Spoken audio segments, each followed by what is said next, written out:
go ahead and call the meeting to order. If you would please join me in a moment of silent prayer and reflection.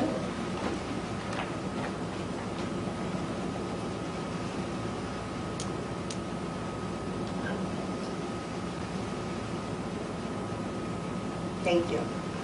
Martha Jo, if you would please do roll call. Pat Ruby. Here. Kathy Cox. Here. Alan Ward. Here. John Maston. Here. Nicole Cohen. Here. Please join me in the Pledge of Allegiance.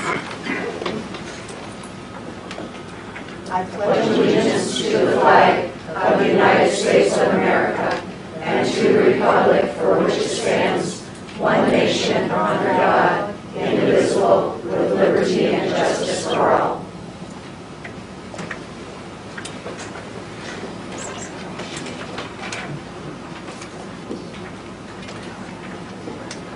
Okay, we've got two calls to public today, so I'm going to go ahead and read a disclaimer because we haven't really had any calls to public as long as I've been the president, so I think maybe one.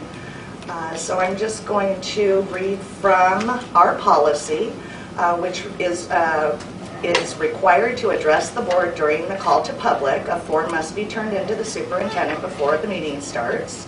There will be a 5-minute time limit, and the board president will call for comments from members of the public on items not on the agenda. Because of restrictions imposed by our state legislature, Arizona Revised Statute 38431.01, discussion and action on the items brought before the board during this time will be limited to directing staff to study the matter or rescheduling the matter for further consideration and a decision at a later date. So with that being said, I will go ahead and call up Amber. I'm sorry, I can't read the, is it Burnell? Yeah. Okay. And this is about new wording for the dress code. I am Amber Bernal. I'm a parent, and I also work with our youth in the community as a children's case manager with Southwest Behavioral Health.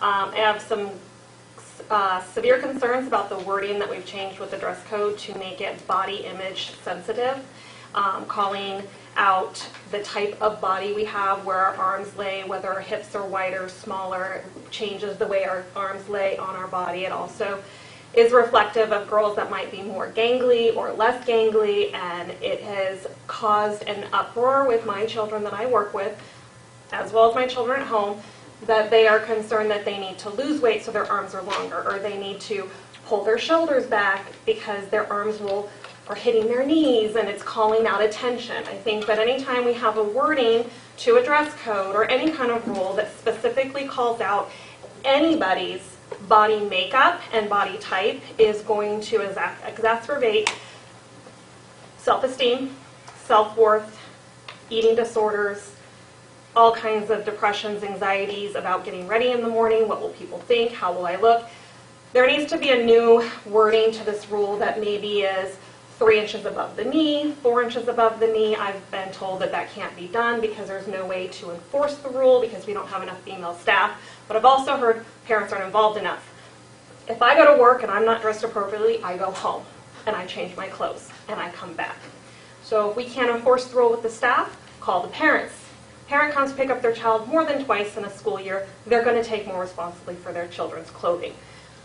Also, when I had a conversation the other day with Ms. Cohen, and she pointed out the exact problem that I have. Her arms wouldn't reach to a point that would be appropriate short length. That is the issue I have with my daughter. So if my daughter is going to go by your rule, she's going to be wearing shorts shorter than I would allow. And using, well, the school says I can because it's past my fingertips. Because the way her body's built, her arms barely touch her hips. So her shorts will be very, very short. So it's not a rule that can be enforced for modesty, for appropriate clothing across the board. Some girls will be Bermuda shorts down to their knees, and others will barely be covering the behinds. So wording such as 3 to 4 inches above the knee or whatever it is will give appropriate short length, and it'll be across the board for everybody. Everybody's got the same kneecap to up the length, and we can enforce it, and it's really easy. If the kid's not adhering to it, send them home, make them change their clothes. But if we're going to equate it to a workplace and teaching children that in the workplace we have to hold to a certain standard, we need to hold that to our bosses and our supervisors, which is our staff. And I will tell you, as a parent of this school district for 15 years, there are multiple teachers and staff that are in inappropriate clothing. So if we're not setting the standard from above, we can't expect our children to adhere to it.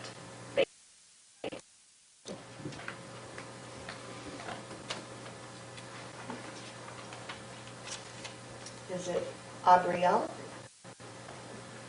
Harris?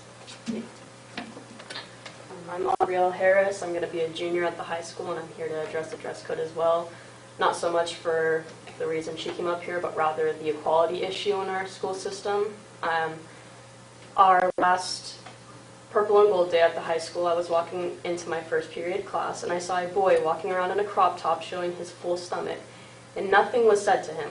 But a girl walked into my class, her shoulders barely showing, and she was threatened with 4 hours of detention. So I think that when we're starting to enforce this new dress code, if it is enforced, because we don't enforce the new one already, we need to enforce it across the spectrum completely. I think boys need to be given detentions as well as girls if they're not dressed modestly, and I think that's a big issue at our school because it's not fair. It's not fair. You're not teaching girls that their self-worth is the same as boys going into the world after high school.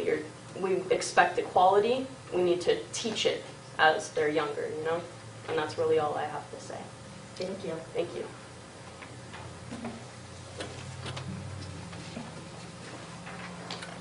Okay, we're going to move into recognition of visitors, and I believe our first presentation is going to be Sarah Darnell doing the PACE program. That's me. I am here to do our end of the year presentation. In November, we came to the board and we presented the parent involvement and community engagement plans for each of the schools, and then it was compiled into a district plan as well. And those standards come to us through the federal government, and each year the schools do a parent survey, and that parent survey then allows each school to see where they need to make adjustments to keep the parents and the community actively engaged in their schools. So throughout the year, as a way of showing that we have continued to encourage the parents and the community to come into our classrooms and into our schools, each school sends different pictures that go along with each of the 6 standards. And then we put together a video presentation to show you some of the things that we've done throughout the school district that include the parent and the community. So that's what this presentation is for you.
Next,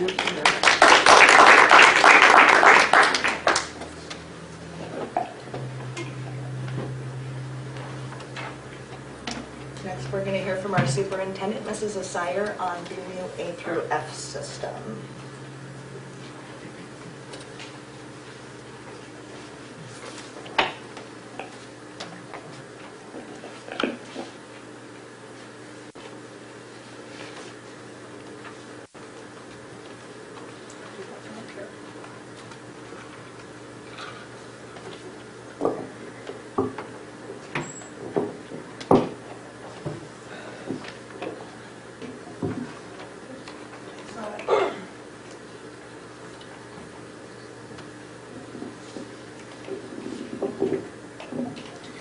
Good evening, members of the board.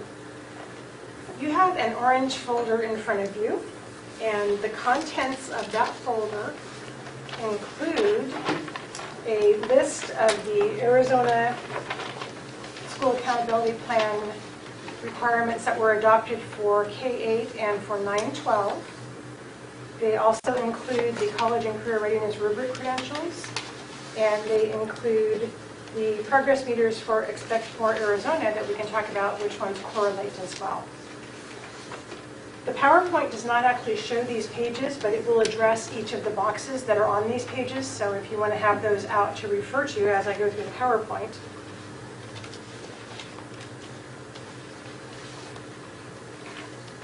So all of you are aware, is this working? All of you are aware that the State Board in April adopted the new requirements for the A through F accountability system. This was the recommendations based on an ad hoc committee that spent approximately a year developing these recommendations, and the board reviewed those and approved them in April. There have been some interesting developments since that time, and there's also, I would say, maybe a dearth of information about the details. And so there's information here, some of which I have answers to and some of which I have questions about and don't have answers to yet. But it is adopted, and they are now ironing out many of the details. The first section that we talk about is the K-8 A through F accountability. And what we have in K-8 is that 80% of the accountability is based on the AZ merit. However, it no longer is based exclusively on proficiency. It is divided between proficiency and growth, which we'll talk about a little bit more. There is 10% that is based on English learner proficiency and growth, and then another 10% that is acceleration and readiness, which again, we'll talk about in a little bit more detail. What that looks like in terms of a graphic, you can see that that 50% of growth really stands out when you look at the percentages. So again, the majority of this is the AZ merit. At the high school level, the emphasis on growth drops. So we still have 30% that is based on the proficiency, and we only have 20% that is based on growth at the high school, with the assumption that by the time they've reached that, they have done the growing that they're going to do, they have to be proficient at that point. Here we have still 10% based on the English learners. 20% is what is being termed as college and career ready, which I will also spend more time on. And then another 20% is the graduation rate. And you notice that this chart looks very different. It's much more balanced than the elementary chart. But it is still 30% and 20% on AZ merit. What they've identified is calculations for all of the indicators. And what's unusual about this, and it's confusing as you go through it, is some of the points are awarded per student and some of the points are awarded by school. However, it is a 100-point scale. So on one level, every student is worth 100 points, and then they're all added together and divided by the number of students to give you your school score. But there are also points that the school can earn on top of that, which would compensate for perhaps some of the lower student points. And how that's all going to be compiled is, again, still a little bit of a mystery. In order for an indicator to count, there must be 20 students in that group. And so if we're talking about English learners at a school site, there must be a minimum of 20 English learners at that site for that to be one of their criteria that's counted. And I'll talk a little bit more about that. Also, all of the measures are capped. So as we go through this process, there are several areas where points can be earned. but there's still only a maximum that you can earn. So there might be more points possible than there actually are, but it provides multiple ways to get to the maximum points within a category. And then the final indicator is it is for 1 full year academic students only. And so only those students who have been enrolled in the school for the entire school year through the testing would be counted as part of the grading criteria.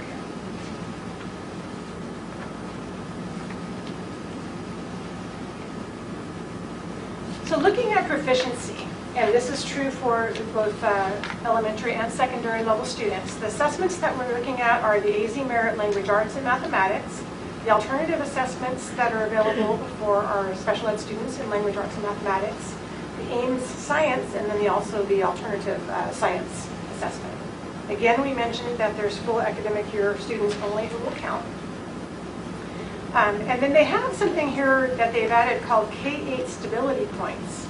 And this is an interesting phenomenon because it is going to penalize schools that have a lot of transients. If a student has actually been in that school 1 year, they get an extra 5 points. If they've been in the school for 2 years, they get 10 points. And if they've been at that school for 3 years, they get 15 points just for the fact that they've been there for those many years. So those are the stability points. Also, the points that are earned, as you can see here, if a student is a minimally proficient student, there are 0 points earned for that student on that particular criteria, which is the proficiency level of the AZ Merit or other assessments. Partially proficient is 0.6 of a point. Proficient is 1 point, and highly proficient is 1.3 points. Then you multiply that by 10, and you add them all up for the different criteria to get to 100 points per student. The student growth percentile, again, this is going to be, it sounds, I don't know how it's going to actually be calculated. Student growth percentile is 25% of the score for the elementary schools, 10% for the high school. And what this does is it looks at a student's growth based on their performance from last year compared to their peers in the current year. So if a student performed low, let's say they were minimally proficient, and they still performed low the second year compared to their peers, they would be in the low category. However, if they improved compared to their peers and moved up, and they performed on average with their peers, they would be in the average category. Or if on the whole they performed higher than their peers, they would be in the high category. Now, what is not clear in the legislation is whether this is statewide peers or district level peers. So for example, the fourth graders would be compared to all the fourth graders in the district for their performance, or to all the fourth graders in the state. I suspect, based on the other information that I've read, that it is statewide, but it doesn't specify that in the information to date.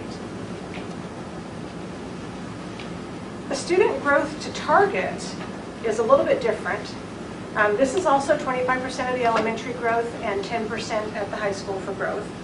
And students are assigned a proficiency target. And so the level of proficiency, so that is the target that they have to meet. But depending on where they are, they have what's really 2 years. It says 3, but they start at the first grade that they take it, then the next year they have a target, and then the next year they should be at proficient. So they have those 3 years to reach their proficiency target, and they get points for if they've made that growth or more than that growth in a year, and then if they reach their target within those years.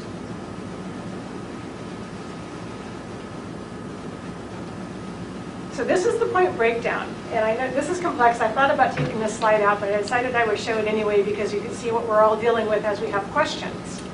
The student growth performance, and I'll point to the back one so you don't have to turn around. The student growth performance, if you look at the student, wherever they are, whether they're minimally, partially proficient, or highly proficient, if they still perform in the low category compared to their peers, they get 0 points. So it doesn't matter where they are in their performance band, it's whether they're growing or making improvements.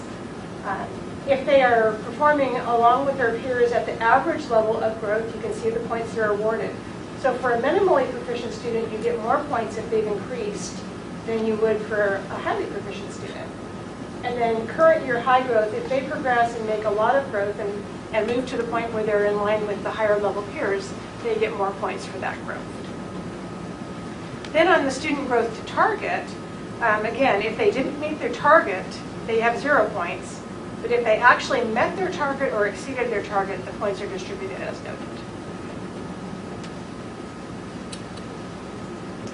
The English language learners section is about English learners. We have to have at least 20 students. Actually, in our district, none of our schools would have a minimum of 20% identified, or 20 students identified, but as a district we do. So English learners will count for the district, but not necessarily for the schools. Again, this is similar, except that the students have to have at least 2 AZELA scores, which is the English Learner Assessment, in order to earn growth. So first-year testers don't count in this area. And their points are based on comparison to the state average. So as opposed to whether they've personally made growth or not, it's whether they've made growth compared to the state average. Again, a little bit different, not sure how that formula is going to work. Now, one of the interesting things about the English language learners is that is in our accountability model because it's required by ESSA, the Every Student Succeeds Act. But in Arizona, there are schools that have, and districts that have less than 20 students in that category. And so in the scale, it's a 100-point scale. However, if you do not have enough English learner students, your scale is only a 90-point scale. So you're not penalized as they were in the past if they didn't have the English learner students. They simply have the scale adjusted. So when you think about this on a, if you were to go like a 90% grading scale that often is used for grading, 90 to 100 would be an A. But if you only have 90 points, then 81 to 90 would be an A. Although that is not necessarily how we're going to be graded, but that's, the scale is simply adjusted so that 90 becomes the maximum. Now specifically for K8, the acceleration readiness measures are 10% of their score. And this is one of those areas where you can see they can get more than 10 points, but 10 points is the maximum that will be allowed. And so end of course math testing, they can earn 5 points for end of course math testing. And I'll talk about that a little bit in a minute. If a school decreases the number of students who are minimally proficient, they can earn points. If any of the subgroups improve, they can earn points. If they have a specified level of inclusion for special ed students, they can earn points. And if they reduce their chronic absenteeism, they can earn points. So a school could earn a maximum of 10 points, but there's a possible of 18. So there's a number of ways they could make their 10 points here. The definition on end-of-course math testing is increasing the percentage of students who are taking an end-of-course math test, which is an accelerated test. And this is one that was recently changed. So currently, if they increase their percentage proficient, then they would get those points. Or if they've already got 100% proficient, they would maintain their points. At the end, I'm going to share some of the state board updates that have come to, and this is one of the areas that has been affected by the most recent state board meeting. Decreasing mentally proficient, again, if it's already 0, then they have to just maintain it at 0, or decreasing the percent from the previous year. The subgroup improvement, this is another area that was just changed at the last board meeting. If their subgroup improves compared to the state average for the subgroup, so we're looking at a statewide average, and the subgroups that were listed here have been modified. Because we were talking about gender specifically, and we do have some issues with our girls performing a little better than our boys in certain areas. Gender has been, it will be monitored, but it will not be counted for points because it's not in the ESSA list. And again, this is state average. For special ed inclusion, schools can earn, if they have at least 7% of their special education population in special education, but if those students, they can earn points if those students spend at least 80% of their day in the general ed classroom being mainstream. but we currently do not meet that criteria at any of our schools. And then chronic absenteeism is defined. This is another one that was changed in the state board meeting, in that there are some schools that are on alternative schedules, and so the definition is either 18 days for a 180-day school year or 10% of the school year is chronic absenteeism. And again, this one goes to the previous year. So if the chronic absentee percentage is less than the previous year, then they can earn points for that, or if it's maintained at 0. 9 through 12, now that we're past the AZ merit part of it, has 2 categories for A through F accountability, and those are college and career ready, which is 20%, and graduation rate, which is 20%. To my notes here.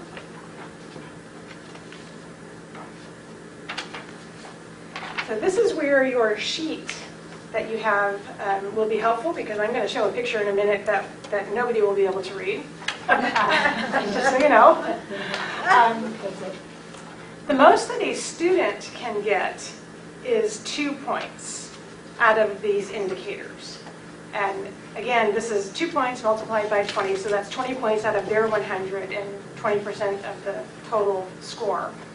And there's any combination, and this is per graduating senior. This area is self-reported. And so while the other areas that we've talked about to date, the state will pull that data from their databases, this we had to work on uploading, and I know we've been spending some time. There's a couple of people in the audience, including Sarah and Scott, who have been working diligently on that. But basically, the maximum they can earn is 2 points. And the sheet, for those of you sitting in the audience, looks like this.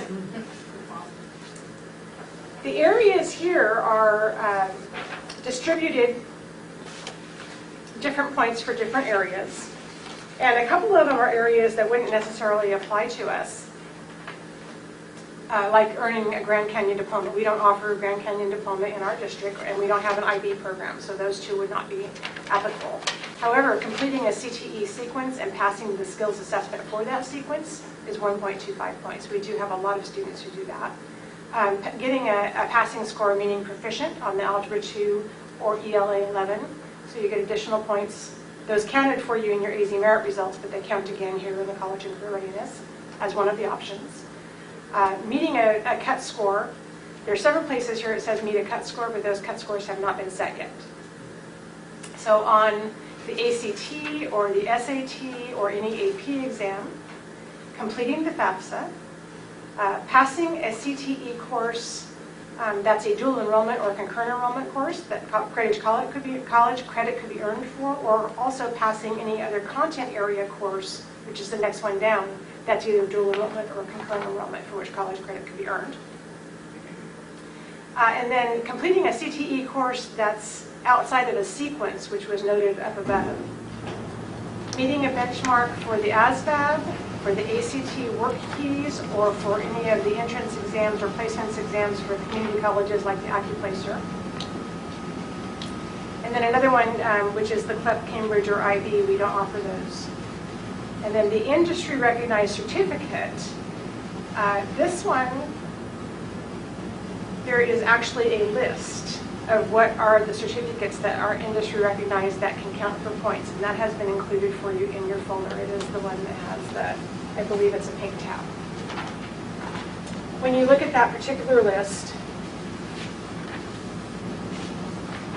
you'll notice that there are 23 areas that are identified. However, several of those have several embedded within them, so there really are quite a few certificates that can be earned for that particular indicator. And then the last one is, well, second to last, completing an internship, and then the last one is meeting the Board of Regents program of study that qualifies them to enter college. So we have several of these options that our students could meet to earn points. So this was the rubric credentials for those of you in the audience, a snapshot of that. And then we get to graduation rate, and graduation rate maximum is 10 points if they're a four-year graduate. But what they've done now is provided points for 5-year graduates. You because we do have students. It encourages us to keep our 5-year students and get them through to graduation. It's almost as many points. And then for 6- and 7-year graduates when those occur. Often those might be students in special education courses who are persistent in getting their diploma.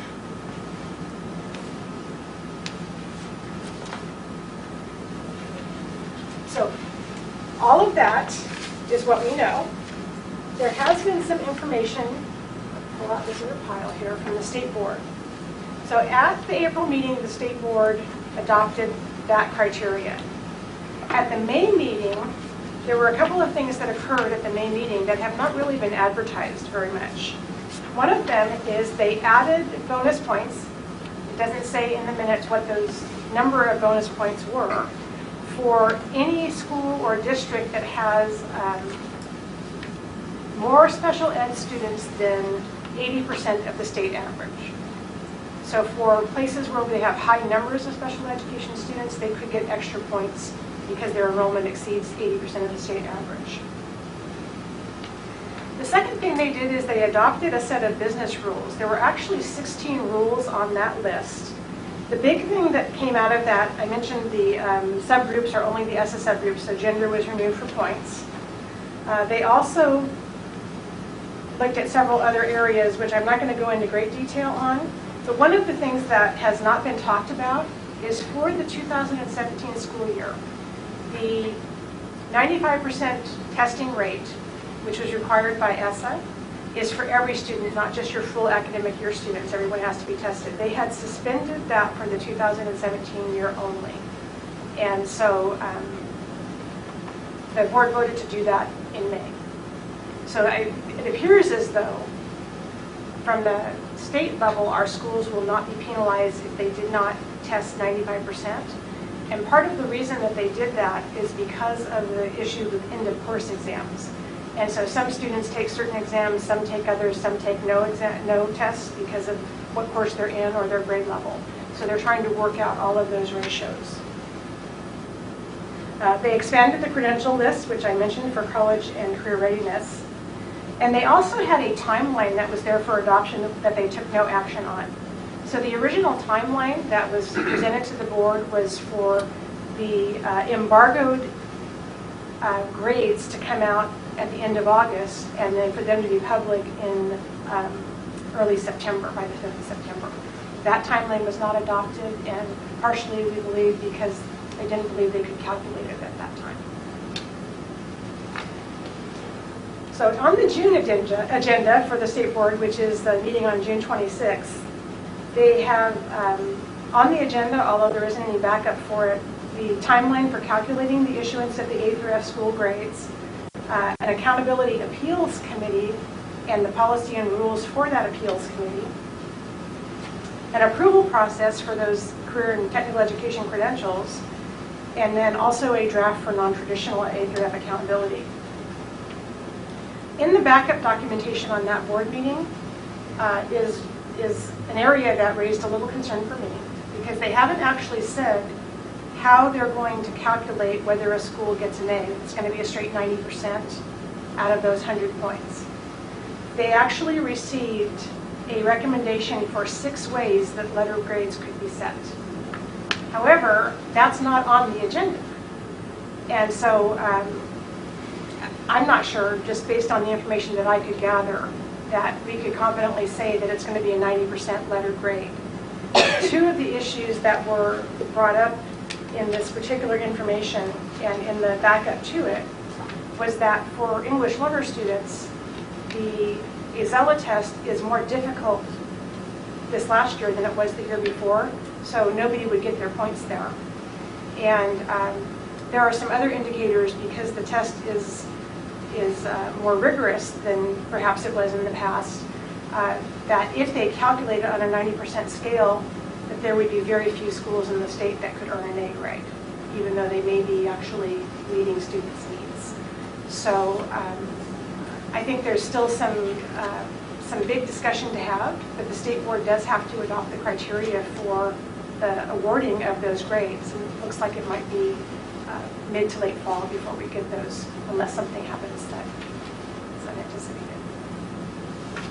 So that's where we are right now. However, we will be issued a grade for 2017. We do know that at some point. Any questions? I just have one clarifying question. We didn't change, we're not being held accountable for testing in kindergarten, first and second grade. That is correct. Okay. That is correct. Okay. That I was like, I must have missed something. Third through 11th. Okay. And so the 3-year growth target, that's why in the actual legislation it says 3 years or 8th grade or 11th grade. So that's Okay. the measurement. What is the designation for blue and red? Blue and red, one is what would be considered a college pathway and one would be considered a career pathway. And so a student can get a full point, or they get, I think it's an extra 2 points. You have the page in front of you if they get 1 out of the red and 1 out of the blue, if one of their points come from each category. Yes, sir. Just, could you explain to me this special ed 80% in regular classes, how that works? Yes. So what that would mean is that a special education student would be actually attending regular classroom classes at least 80% of their day, which would be 4 out of 5 classes. Or at the elementary school, they may be out in the regular classrooms and not with a resource teacher or pulled out of the class or in a special self-contained classroom. The reason I ask that is in Texas we had an issue come up where children were being assigned to special ed because then they didn't have to pass the text exam. So I was just interested in this. If the student's in there 80% and you pick up points for it, what is to prevent you from mislabeling students? Their exams still count, and that's why they're giving the extra point. So those students are assessed, they either assess on the regular exam or on the alternative assessment. And so the alternative assessment is modified for the more severe special ed students, but they can still score a proficient on that test. But for the regular students, which we would call our resource students, they take the regular assessment. So that's why they add that on, because they balance that a little bit. And then we were talking, and I was asked to share a little bit about where there's crossover from the Arizona Progress Meter and the data that we're collecting through A through F. So on the Arizona Progress Meter, the post-secondary attainment, we do not collect that. But in the high school indicators, on the first page, that's not it. At the very bottom, on college and career readiness, one of the ways that students can earn points here is that a school that increases the percent or has 85% of post-secondary enrollment and or military service of prior year's graduates will generate a bonus point. So one of the area in the progress meter is also post-high school enrollment, that students are going into some sort of post-secondary, not necessarily college. It could be trade school, it could be military. Then the other area on the progress meter is high school graduation, which we do look at in detail. 8th grade mathematics, that's one of the gateway classes in high school. That is on the progress meter, and that is also that end of course exam that they're talking about in the A through F. 3rd grade reading, we know that's another critical point. That's one of the areas in the A through F is to decrease the number of students who are not proficient in 3rd grade reading. And then while we don't necessarily gather the data ourselves, we spend a lot of time with our preschool enrollment trying to ensure that most of our children who are eligible have those spaces and opportunities for preschool. So there's quite a bit of crossover. The last area, which is teacher pay, and we've been working on that and are happy that others are advocating on behalf of them. Thank you. Thank you.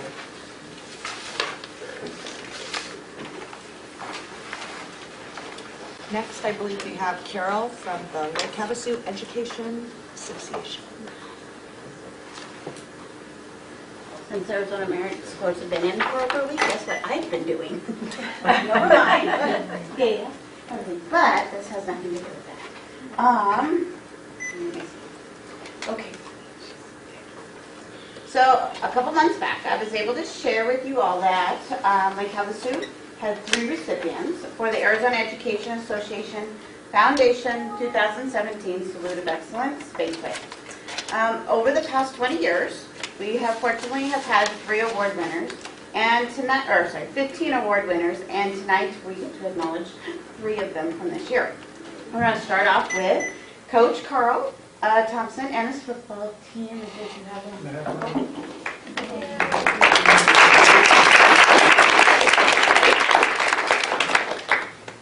So, Mr. Thompson, Coach Thompson, had applied for a grant through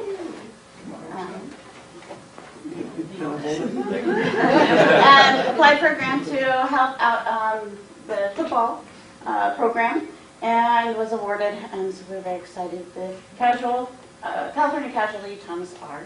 Brown Athletics grant. So,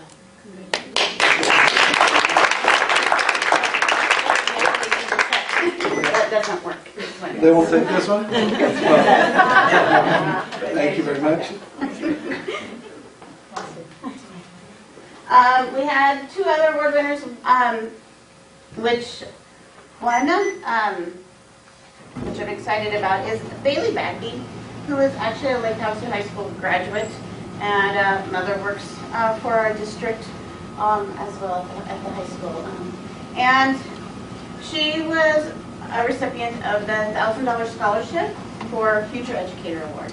And she's actually at work. She was going to try to get here, but she wasn't able to get here. But I do want to acknowledge that she was unable to be here, but wanted to share. She contributes her desire to become a future educator to her experience as a student at Lake Havasu Unified School District, and more specifically for her Lake Havasu High School teachers, Marcia Becker and Coach Hvac.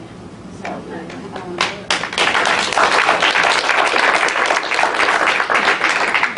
And our final recipient was Jack Hammett, who is the CEO of the Havasu Business and Teacher Alliance.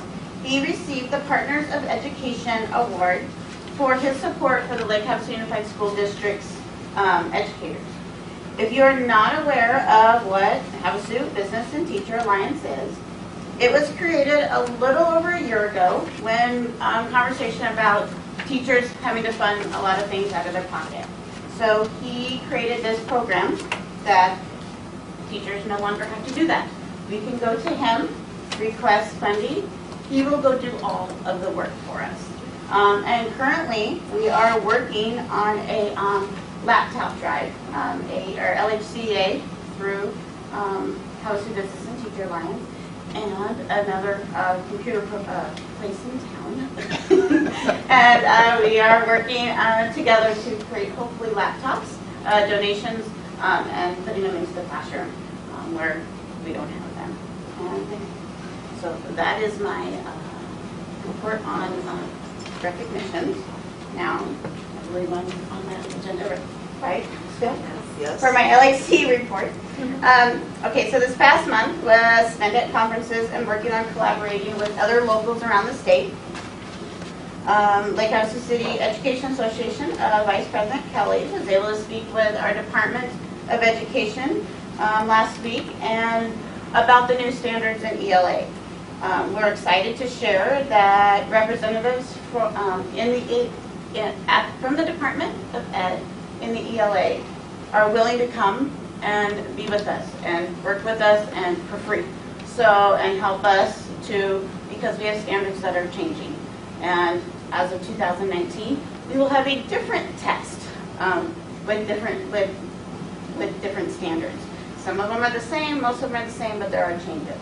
So we have this year, we have next year, and then 2019 we have changes again. So it's nice that they're willing to come. April Cooley, who is our advocacy chair, she was able to attend our quality teaching and learning breakout session, where she found out that AA is willing to come down here, do some train the trainers, and allow us to provide some workshops on content and on classroom management. So we're excited to do that because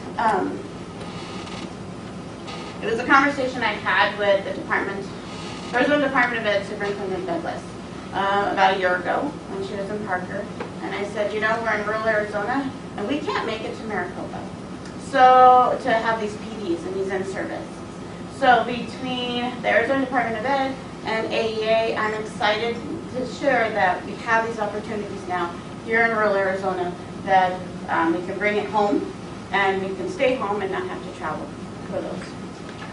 And last but not least, at the last school board meeting, our school board members signed a resolution regarding SB 1431, also known as the voucher bill.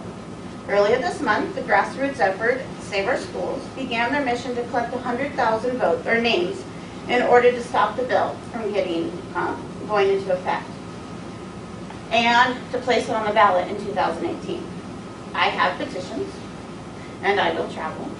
So just let me know where you want, and I can come to you. And but I ask you, those of you that are here tonight, that if you're a registered voter, please take my black or blue pen and sign in the lines, because we are very specific about this. Okay, and help us stop SB 1431. Thank you.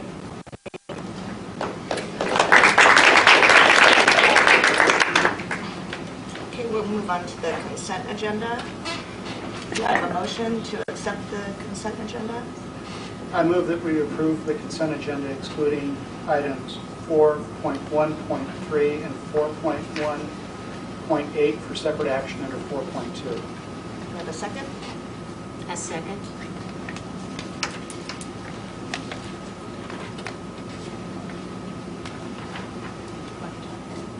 Kathy Cox, Yes. Pat Rooney, Yes. Alan Ward, Yes. John Maston, Yes. Nicole Collier. Yes. Okay. 4.12. I'm sorry? Well, we'll start with 4.12, won't we? No. We're moving it to 4.12. 4.2. 4.2. Sorry, 4.2. I meant 4.2. Let's see, which one is it?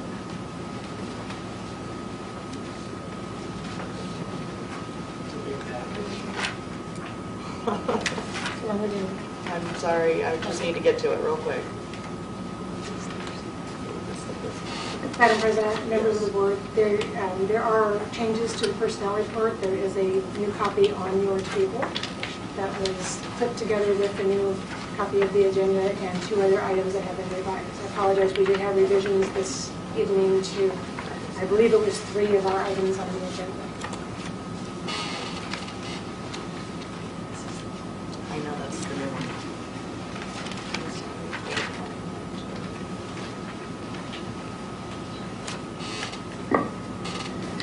It's the job description, is it not? It is. It's attached. I didn't see it, I just went through. Oh, it's the very last page, okay.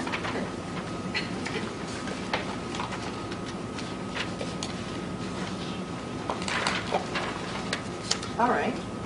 Should I go through this? Do you want me to read it? Do you want to read it because you wanted it whole? I should make the motion to approve First. 4.3 in the next section. Okay. I move that we approve 4.1.3 as presented. A second. Okay. Any discussion?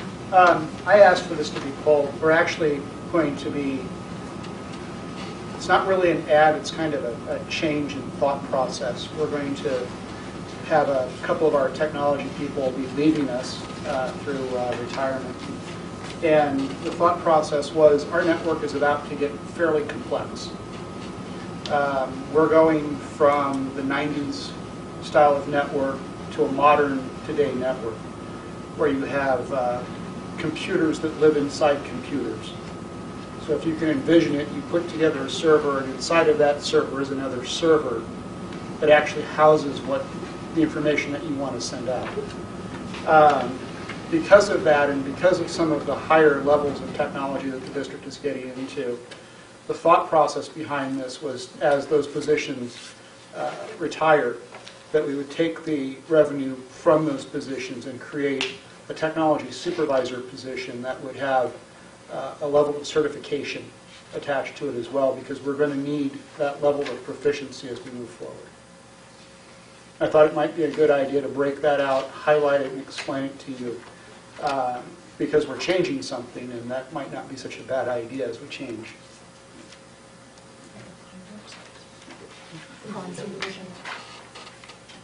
The bond supervision Oh. oversight. Yeah, and that's also part of that bond oversight part. We want to make sure we're right when we do it, and that we're not just putting the money out there.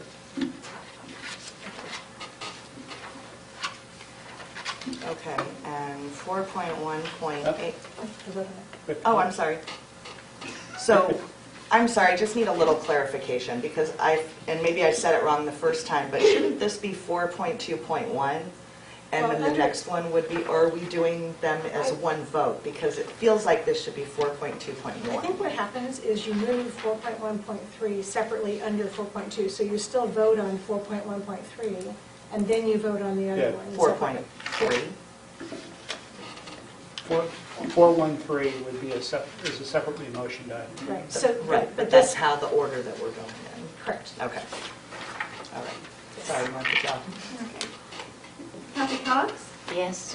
Colin Ward, Yes. Pat Rooney, Yes. John Maston, Yes. Nicole Colin. Yes. Okay. Now on to 4.1.8. And this is, I'm going to turn, oh, I just went here, so may I have a motion to approve 4.1.8? So moved. Second, please. Seconded. Discussion. Mr. Maston. Again, this is my my poll. This is for occupational therapy services, and we're going to use more hours in the coming year.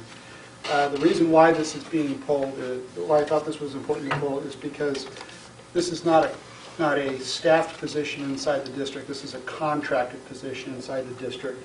And because it's a contract increase, I thought it was important that the board vote on it as a whole and that it be highlighted as a change to the contract as opposed to a standard onboarding of an employee.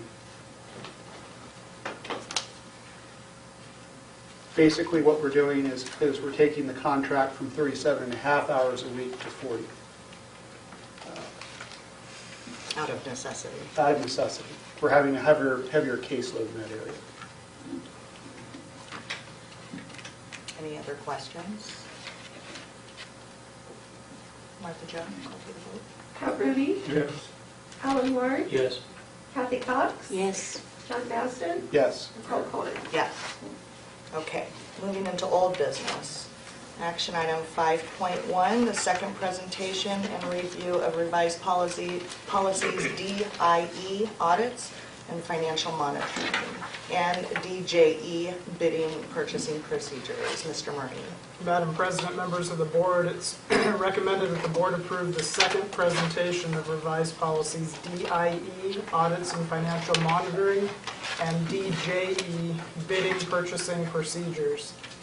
The policy DIE, there's an addition referencing the OMB office, which is actually out of the White House, and that's something that's overseen by each administration, and then as well as the policy DJE, which is specific to dollar amounts in procurement. There's been no changes to these policies since the first reading. Can I get a motion? So moved. Can I get a second? Second. Any questions or discussion? Martha Jo, call for the vote. Colin Ward, Yes. John Maston, Yes. Pat Rooney, Yes. Kathy Cox, Yes. Nicole Colin. Yes. Action item 5.2, the second presentation and review of revised policies JFABD, JFABD-EB, admission of homeless students, and JFB, open enrollment. Mrs. Asire. Madam President, we recommend that the board approve the second presentation of the revised policies JFABD, JFABD-EB, and JFB. These two policies have been revised to reflect the new language of the Every Student Succeeds Act, and the open enrollment policy has been revised in addition to delete some language that is no longer in statute. Can I get a motion? I make a motion, we approve 5.2. Seconded. Sorry, didn't hear the second. Alan. No. Is there any questions or discussion? Kathy Cox, Yes. Pat Rudy, Yes. John Maston, Yes. Alan Ward, Yes. Nicole Collier. Yes. Item 5.3, second presentation and review of revised policies JR, JR-R, student records. And Mrs. Hassan? Yes, President, members of the board, these two policies simply have text and legal reference updates. They, again, are changing the NCLD to the ESSA Act in compliance with the federal. Can I get a motion? I make a motion to approve 5.3. I second. Any questions or discussion? Dr. Joe? Alan Ward, Yes. John Maston, Yes. Pat Rudy, Yes. Kathy Cox, Yes. Nicole Collier. Yes. Item 5.4, second presentation and review of policy JFBA, unsafe school choice. Mrs. Asire. Madam President, we recommend that the board approve this revised policy on unsafe school choice. Again, this has been a text change from No Child Left Behind to Every Student Succeeds Act. Can I get a motion? So moved. A second. Any questions or discussion? Dr. Joe? Kathy Cox, Yes. Pat Rudy, Yes.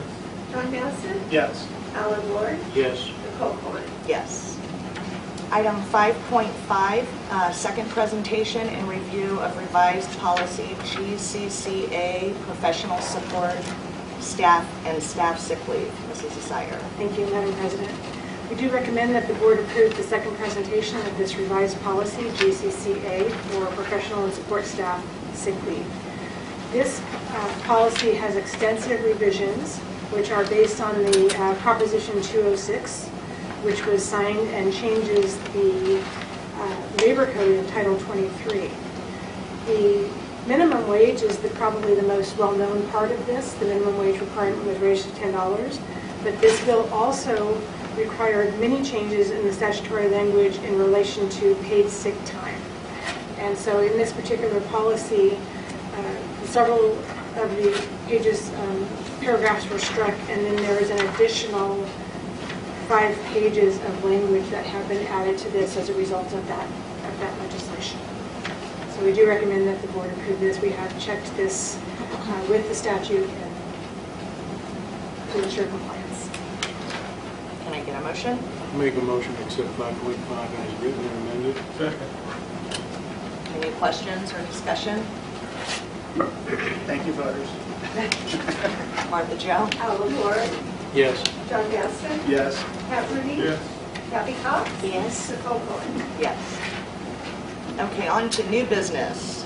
Action item 6.1, approval of joint resolution with the Lake Havasu City and Lake Havasu Unified School District Number 1 for statewide post-secondary attainment goal. Mrs. Asaya. Thank you. Madam President, we would like to recommend members of the board that the governing board approve resolution number 2016-17-13, which is a joint resolution of the Lake Havasu Unified School District Number 1 and Lake Havasu City, supporting a statewide post-secondary attainment goal and a world-class education for all students. During the 2016 actual year, the city and the district and the greater community came together to support education through the Vision 2020 work and the education pillar. Through this process, the entire community came together to prioritize education as a critical component of our city's future success. The state of Arizona, in partnership with Expect More Arizona, has also identified education as a critical component of our state's future success and has set goals for all of Arizona students to achieve a world-class education. These goals for the state include a post-secondary attainment goal of a degree, a certificate, or an industry credential. And we did mention that those are included in the A through F criteria. The mayor had approached me, and they were considering adopting a resolution to support this attainment goal as a city in support of all the work that we've done as a city, and particularly the involvement in that competition for America's Best Community, which I'm sure you all know we were awarded $2 million for that. And he felt that it would be important for the city and the district together to affirm our support for these goals. The actual goal is the attainment of a 60% post-secondary engagement by 2030. And the progress meter that is done by the Expect More Arizona does track the progress on those indicators. We do not need to provide that information for them. That is done by them. But it's one way as a state to indicate how are we doing as a state in relation to the rest of the country. As you're aware, Arizona hasn't always come out on top in terms of the support of education. And I did share, again, those goals. One of the other pieces of information that I shared, and I misspoke at the last work session, is that they are not partners, but the Expect More Arizona goals are endorsed by the Arizona Department of Education, the State Board of Education, and the Governor's Office. So they are listed as endorsers of this goal for the state of Arizona. So if the board does approve this resolution, the district and the city will affirm that each are a world-class education partner with Expect More Arizona and will work together to advance the shared vision for education. This commitment will be continued through the work of the Vision 2020 Education Pillar, which is beginning its second year of collaboration toward advancing the value of education in our community. And this resolution, if approved by our board, will go to City Council on June 27th. Thank you. Can I get a motion? I move that we approve action item 6.1 as presented. Any questions or discussion?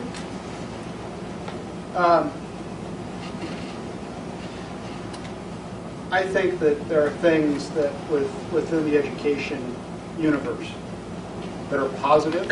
I think there are things that everybody can universally agree on. I think there are points where we can digress, depending on our political philosophies. I'm looking at the resolution. I see something that's highly targeted as to what we're agreeing to. I see something that I don't have a problem, regardless of my personal thought process, supporting. I think it's attainable. When we talk about post-secondary, we're not just talking about going to a university and getting a degree. We're also talking about trade schools. And in my industry, something more valued than a degree is an industry certification. You know, I look at somebody in my neck of the woods, and if they've attained an MCSE, which is something that if you have the right industry training, it's something that's a very lucrative thing for the individual, but it's also something that's very much in short supply as you start looking around a city the size of Havasu. So I don't see a problem in setting a goal. It's not an expectation, it's a goal, and I think this is a good point of partnership with Expect More Arizona. Any other questions or discussion? Is there a reason military is not very specific? I can't hear, I'm sorry. You said degree, certificate, or industry certification. Is there a reason military is not included? Does state come up with? Military is It is included. It is included. Okay. Yeah. The problem with the military is it's difficult to get those statistics. So I have a couple of comments, and I mean this with all respect to Ms. Donna Davis, and I appreciate the work that you did for Citizens for Havasu Schools during the bond and override election. But I'm not in favor of this as a resolution as a board, and it's purely based on my own personal opinion, but I think we often work against our own interests. And when I think about where Expect More Arizona came from, they were developed in '09 as a way to promote the Common Core standards, which I vehemently opposed that. And when I look at some of the things that they're looking at a priority as, support increasing state university funding to fund 50% of the cost to educate residents by 2020. We're now supporting an organization via a resolution for the dollars that we're competing for K12. It's same with investing in community colleges. You know, there's only one pool of money. And I see that one of the goals is a simplified K funding formula that encourages excellence and equity. But I don't see anybody talking about that. I don't hear about a new funding formula being talked about except from our local AEA president. not that we don't talk about it, but I'm talking about down at the state level. I was just going back through some information, and I see that we sent a letter in 2012, well, the board did at the time, to the Arizona School Board Association, asking them to drop their 100+ priorities and only focus on the funding formula. None of that has happened. And when I look at the money that's going into this ABC group of education nonprofits, I wonder what they're doing. And again, I don't mean any disrespect to you whatsoever, but we've been talking about the same things in Arizona for so long, and nothing's happening except for the nonprofits, which are very profitable for a lot of people that work for them, are not doing much to benefit the K12 school system. And I just struggle with signing anything that I personally oppose, even if people try to convince me it would be better for, you know, the group. I can't support something that works against what I'm working towards. And I look at this money, I know that we spent a lot of money on being a member of the Arizona School Board Association, and they're donating to Expect More Arizona. I mean, all these groups that are getting our taxpayer dollars are donating to all these nonprofits that are all talking about education in really big, fluffy terms. I don't know what a world-class education is. That's not defined anywhere on the website. I mean, I see the list of goals, but I'm not necessarily interested in forcing everybody to go to a university and take on that debt. And I guess for those reasons, I could go on for a long time. But I do support education, even if I don't support everything that comes our way in education. So that's all I really think I'll say on that. Any other questions or comments? Well, I can see that you've made very good points, and I agree with you on most of the things that you said. But what I see this as is something rather fluffy. I see this as a PR to tell the governor and the legislature that there's a long list of organizations, agencies, cities, and so forth in the state of Arizona that want more funding for education. That's what I want them to see. So, with your points in mind, I'm going to vote for this this item.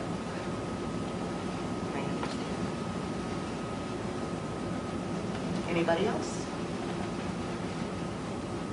Like to jump? Cal Ruby, Yes. Kathy Cox, Yes? John Maston, Yes. Alan Ward, Yes. Nicole Cohen. Yeah. Okay, 6.2. Approval of intergovernmental agreement between Lake Havasu Unified Number 1 and Lake Havasu City District Events. Mr. Murray. Madam President, members of the board, it is recommended that the governing board approve an intergovernmental agreement between the Lake Havasu Unified School District and the Lake Havasu City regarding district events from July 1st, 2017 through June 30th, 2022.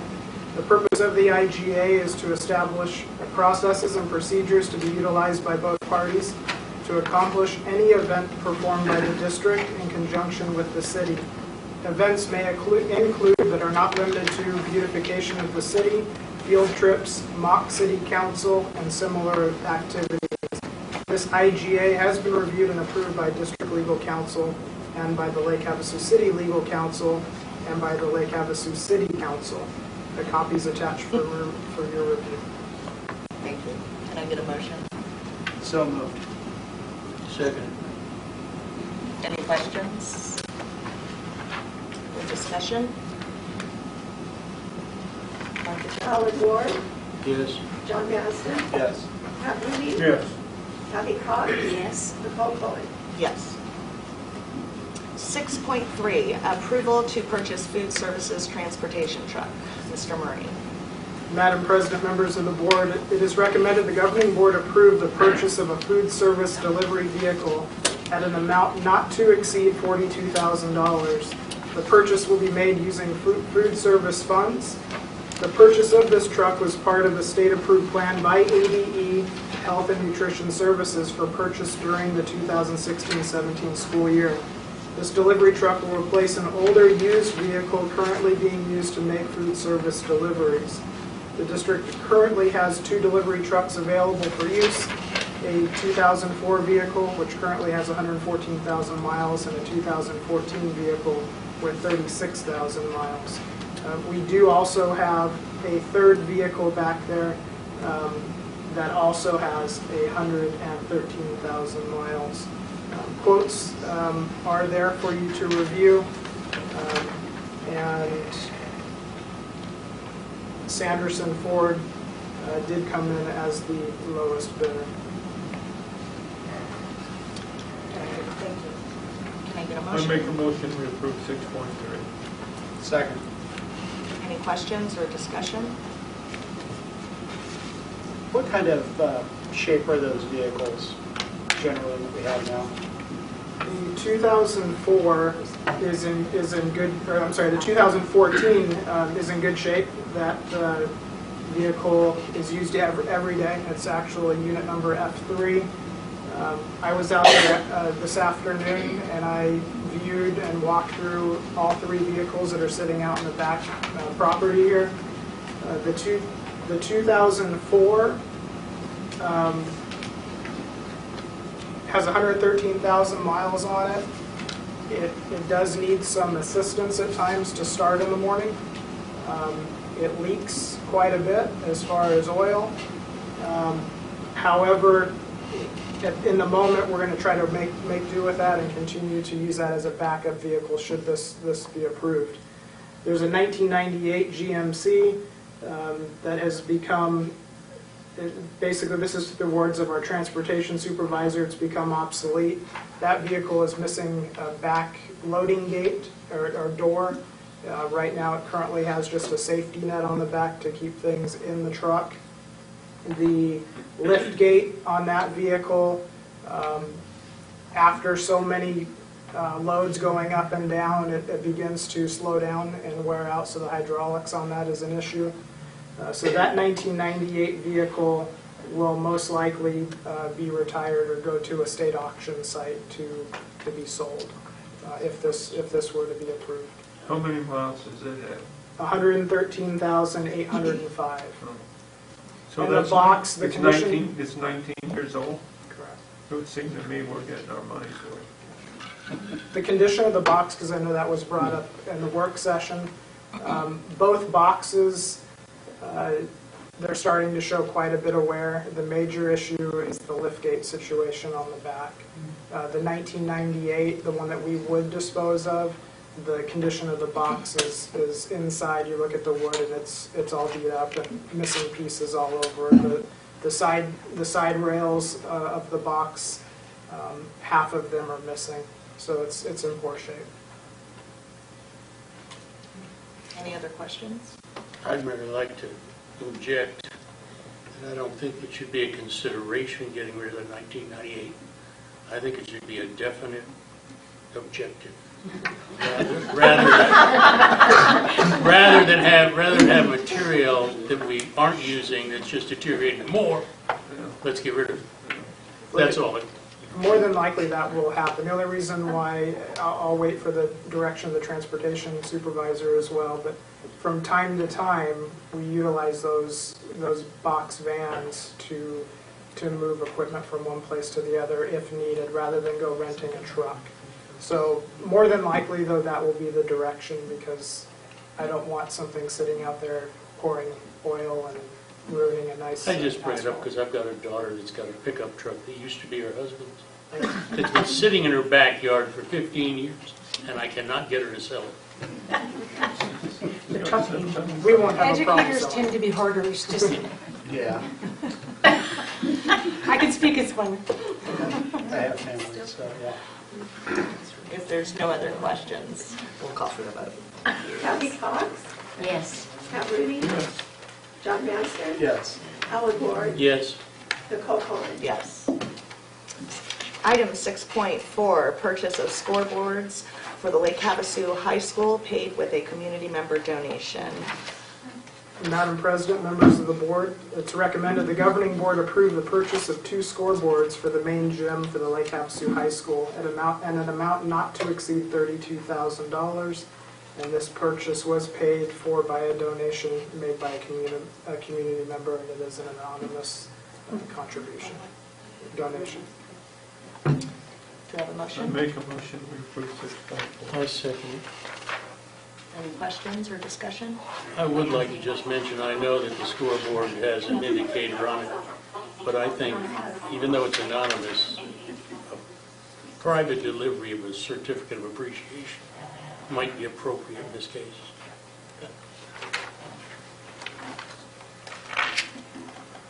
Go ahead and call for the vote. Kathy Cox, Yes. Pat Rudy, Yes. John Banston, Yes. Alan Ward, Yes. Nicole Cohen. Yes. 6.5, term extension for the employee benefit trustees. Mr. Murray? Madam President, members of the board, it is recommended the governing board approve an extension of terms for current EBT Board of Trustees. Trustees are appointed by the governing board, and if a member of the governing board or employee of the school district is acting as a trustee, the trust shall be administered by at least 5 joint trustees, of whom not more than 1 may be a member of the governing board and no more than 1 may be an employee of the school district. The governing board is currently developing policy for the future appointment of trustees to the EBT board.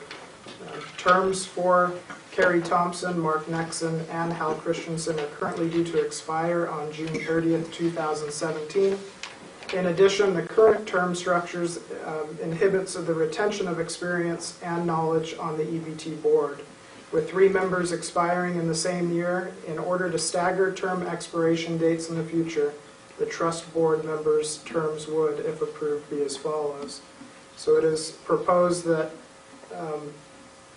that a community member be appointed here in the near future because Mr. Nexon's term will expire, as mentioned, but to extend that to 6/30 of 2018, as well as Carrie Thompson and Carrie Thompson.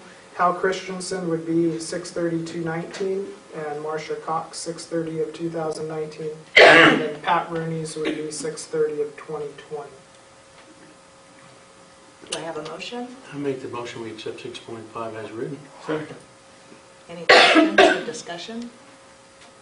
Pat was pretty quick to second that extension. 2020. We'll call for the vote. Kathy Cox, Yes. Pat Rudy, Yes. John Banston, Yes. Alan Ward, Nicole Cohen. Yes. Okay, 6.6, Lake Havasu High School Nights 2017-18 bell schedules. Mr. Becker. Madam President, members of the board, it is recommended that the governing board approve the attached class period schedule and early release schedules for the 2017-2018 school year at Lake Havasu High School. Attached to this, you will also find the bell schedules for our regular schedule, our assembly schedule, our early release schedule, and nighttime early release schedule, and then the Senate Bill 1156 with the changes to the bill in blue lettering, also with this, and the auditor's Excel spreadsheet with the proposed 2017-2018 school days and minutes factored into the spreadsheet. And if you look at the bottom of that spreadsheet, where we were called into question were our students with 4 classes from our last audit, and it put us below that 720 hours. And with the new wording in the bill, that puts us at 780 hours, which is enough time also built into our school day to factor in hopefully what we did not live through at the high school this year with having to dismiss students and still worry about those minutes where those are built into our school day in the end. Thank you. Do I have a motion? I move we approve 6.6 as presented. Seconded. Any questions or discussion? Thank you, Sonny Burrell. Yes. Yes, that was good that that went through. I understand that the lunches were kind of hard with 2 lunches Yes. at the high school, so. We survived. But you did it. All right, thank you for everything you did. There's no questions or comments. Call for the vote. Alan Ward, Yes. Kathy Cox, Yes. Pat Rooney, John Master, Yes. Nicole Cohen. Yes. Okay, 6.7, approval of Smart School Plus service agreement. Ms. Sire? Madam President, members of the board, we'd like to recommend that the board approve the service agreement between Smart Schools Plus and the Lake Havasu Unified School District. Per board policy GCQEA, retired employees may return to work under the post-retirement employment option, which is commonly referred to as PREO.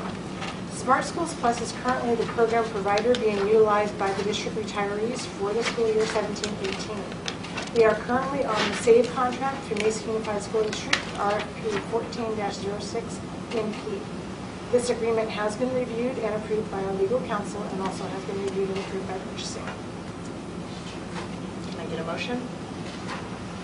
I move we approve 6.7 as presented.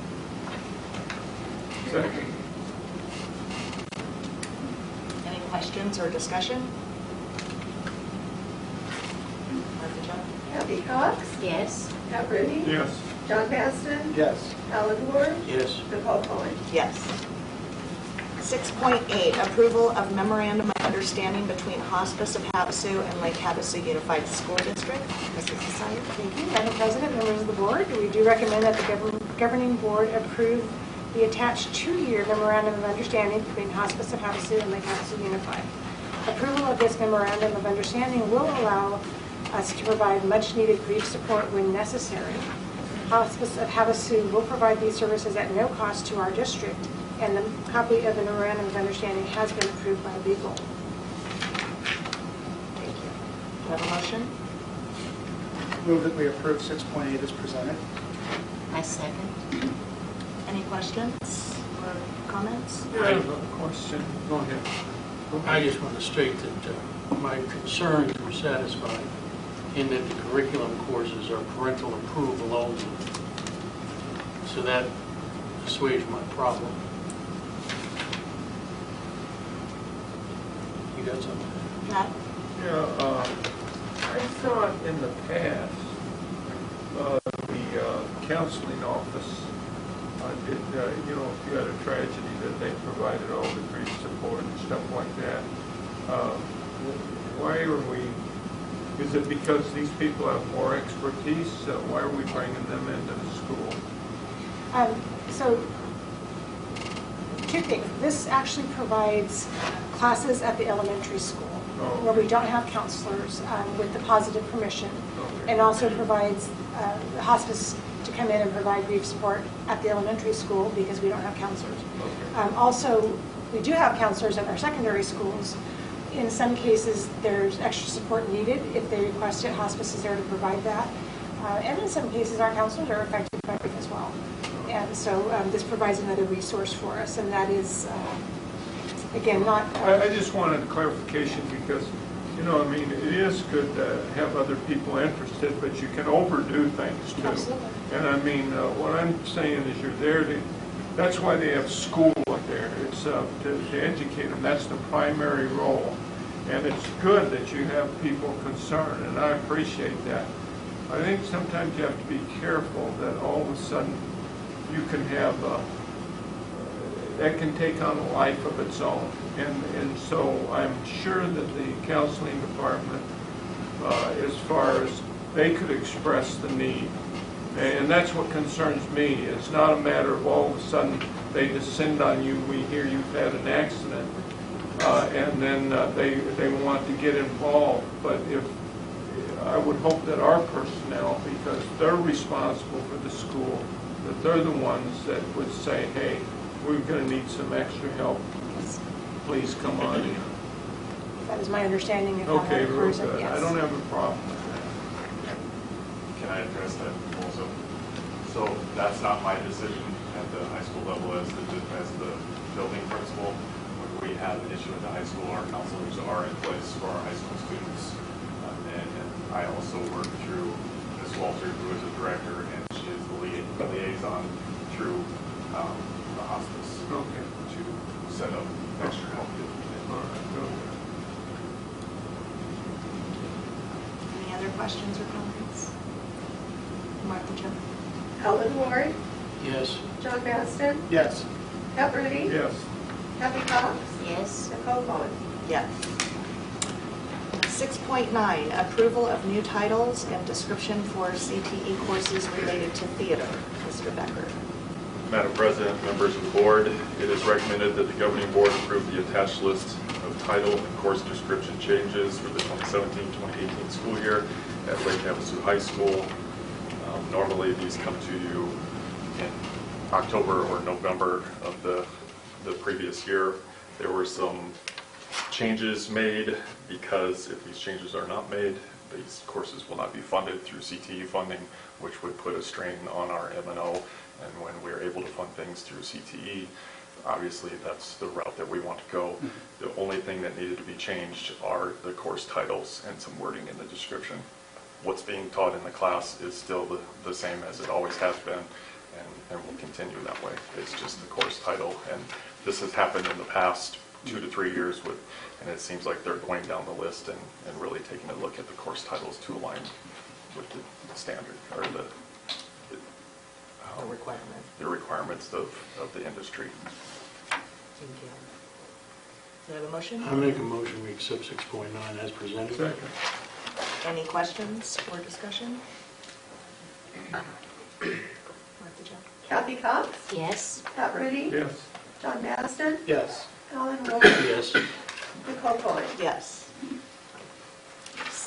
6.10, the first presentation and review of revised policies EFDA, collection of money and food tickets, and JL, student wellness. Mr. Murray, sorry. Madam President, members of the board, it's recommended that the board approve the first presentation of revised policies EFDA, collection of money, food tickets, and JL, student wellness. Per the Arizona School Boards Association Policy Services Advisories dated on April 2017, the following policy revisions are being presented. Policy number 856 and 857 EFDA, the collection of money and food tickets, as well as JL, student wellness. The United States Department of Agriculture has provided guidance related to unpaid meal charges through department memos and unpaid meal charges clarification on collection of delinquent meal payments. Guidance provided in these memos have been incorporated into policy EFDA and JL. And as a note, the ASBA Policy Services has established specific conditions related to meal charges in policy EFDA as noted in items A, B, and C in the text. Do I have a motion? I move we approve 6.10 as presented. A second. Any questions or discussion? Just to reiterate, 3 free meals. Yes, in section A, it says during the first 2 weeks of school, for all types of reimbursable meals, students in grades up to and including 12th grade are allowed to charge up to 3 meals. No a la carte meals are allowed though. And that money never gets collected. Not necessarily. There's an attempt to collect, Right. but they're allowed up to the 3 meals, and then at that point, an alternate meal is provided. And that alternate meal is always available. It is. So there's no children starving in our schools. That's correct. And I do have information on that. The alternate meal includes peanut butter and crackers, baby carrots, ranch packets, an apple, and white milk. The cost to the district for that is $1.04. So roughly, I know that there was a question regarding write-off, and we wrote off about $3,100 we're on track to write off. Well, we wrote off about $3,100 this year because now there's no more kids in the buildings. But $3,100 was the write-off.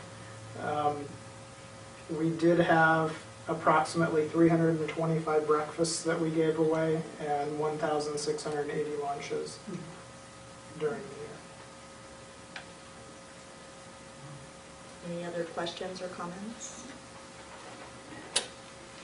You know, in this reading, one part of this, it says when the district determines that collection efforts for delinquent debt or useless or too costly, that debt must be reclassified as a bad debt.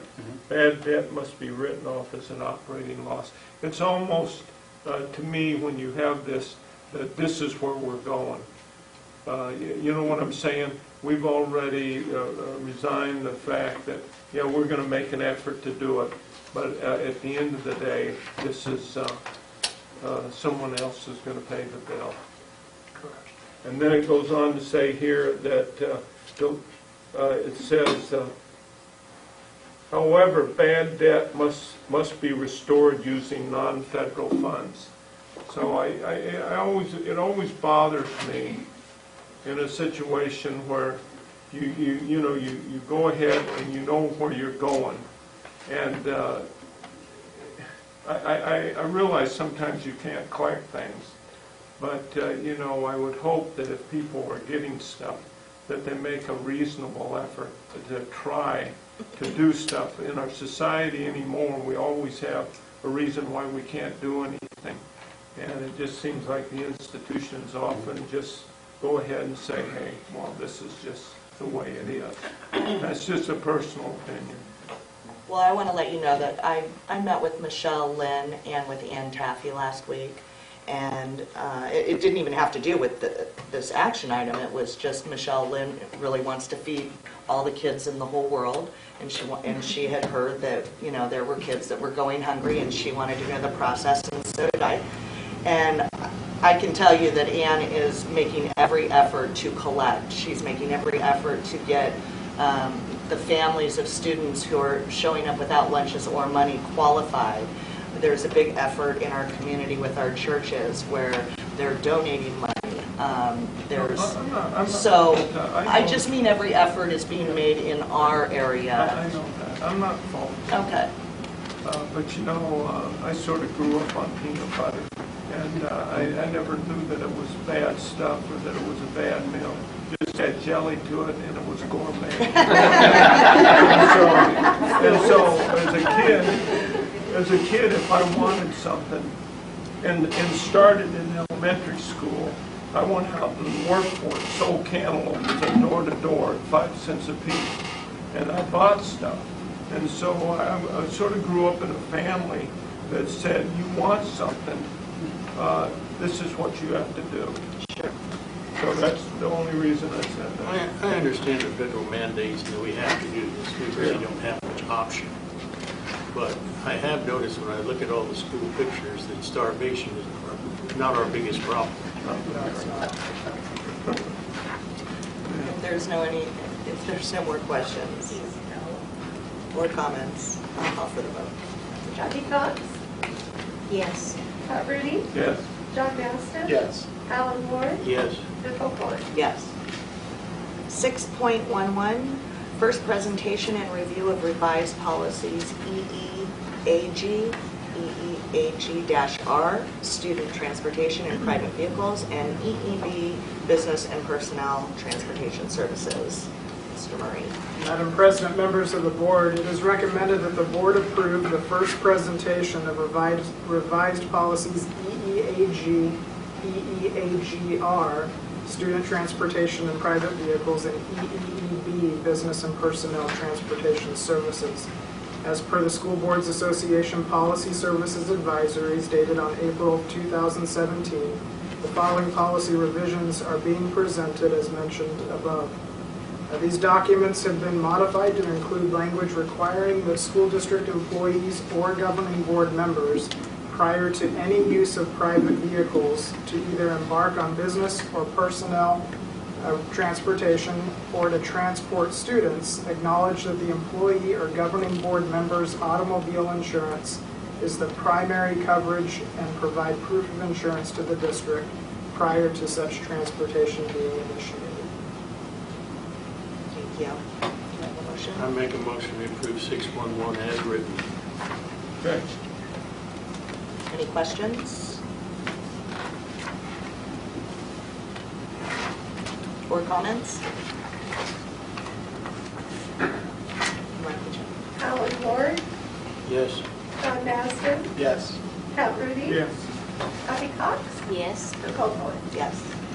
6.12, approval of resolutions for fiscal year 2017-18. Mr. Murray.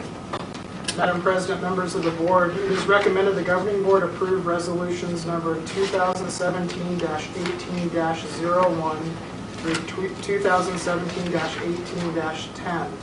The action described is the recommendation, and the recommendation is necessary to continue our current practices through the 2017-18 school year, or fiscal year. Thank you. Do I have a motion? I move we approve 6.12 as presented. Second. Any questions? Discussion? Thank you, Joe. John Maston, Yes. Kathy Collins, Yes. Alan Ward, Yes. Pat Rooney, Yes. Nicole Cohen. Yes. Okay, 6.13, approval to appoint Starline Elementary Principal, Mrs. Sayer.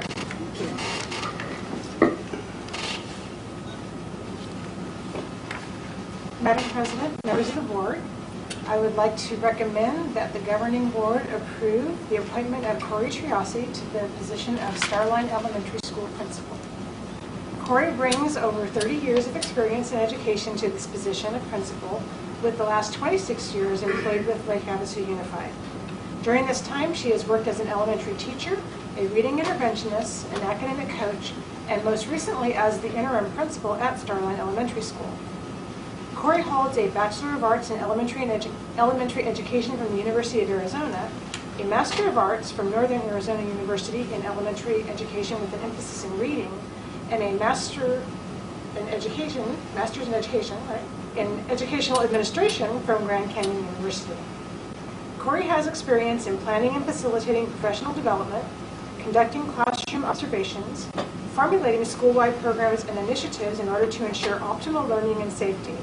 And she brings a breadth of knowledge and understanding that will strongly support the role as the principal of Starline Elementary School. Corey plans to continue to work with the team at Starline to build upon the history of excellence that this school is recognized for each year. And I'm honored that I have the pleasure to recommend her. Do I have a motion? I make a motion to approve 6.13. I second.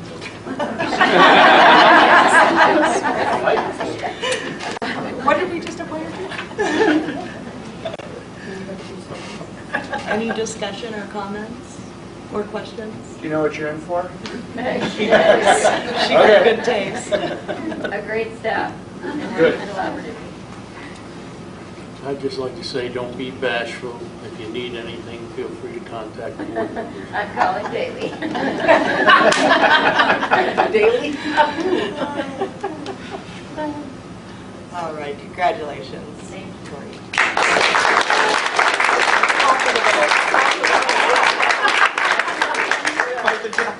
Alan Ward, Yes. John Maston, Yes. Pat Rooney, Yes. Yes. Kathy Cox, Yes. and Nicole Cohen. Yes. Congratulations.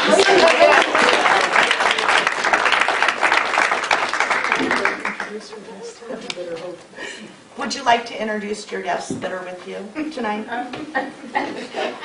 Sure. This is my sister Gail, my sister Debbie, and my very good friend Leanna Fuentes, who has been a teacher in the district. She's also a sub in her district, and she translates for English language learning parents. Madam President, members of the board, if I can just say, you're getting your money's worth. Thank you. Thank you.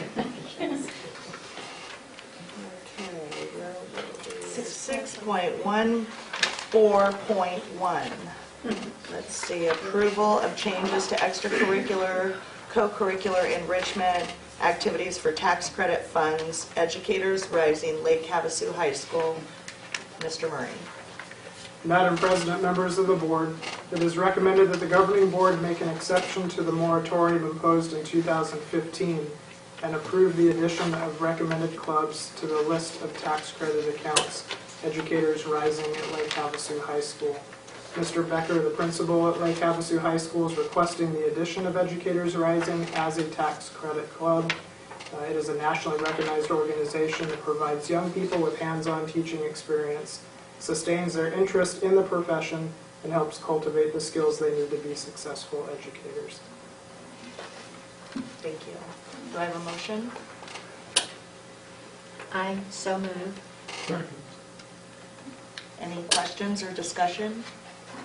Can I just make a note that the handout you received is on the one side, it's all of the tax credit clubs that you can see there, and then on the back side, it is showing the timeline for the approved deletions as to when those tax credit clubs were deleted. The program, the location, the deletion date, and who requested that. You can see that the moratorium issued that's dated there also has the rationale down below that was presented to the board at that time to kind of give that rationale as to why the moratorium was going to be put in place. Thank you. May I add, in addition to that information, this board item was revised at the request of the board and separated out. Attached are the revised bylaws that are significantly revised from the last meeting. And then I also have attached for your information the color chart that shows the breakdown of our pathways, that's not what we call them, course sequences that we have in our school district, and then the courses that go through and identify those sequences, and then also the CTSOs that are approved for those. I would also like to mention that Mrs. Becker is here, who is the administrator for CTE, and Tanya Gray, who is the teacher for the Pathways in Education course, is here if there are any questions. So I got quite an education on, I'm going to start off because I probably have the biggest issue with this, and not because of, not for anything in our district, but first of all, I didn't even understand how this came to be. Educators Rising, I hadn't heard anything about it. Nothing had been brought to the board. I understand that it's a CTSO, which you have to have a CTSO if you have a CTE course, and I realize now that's a mandate.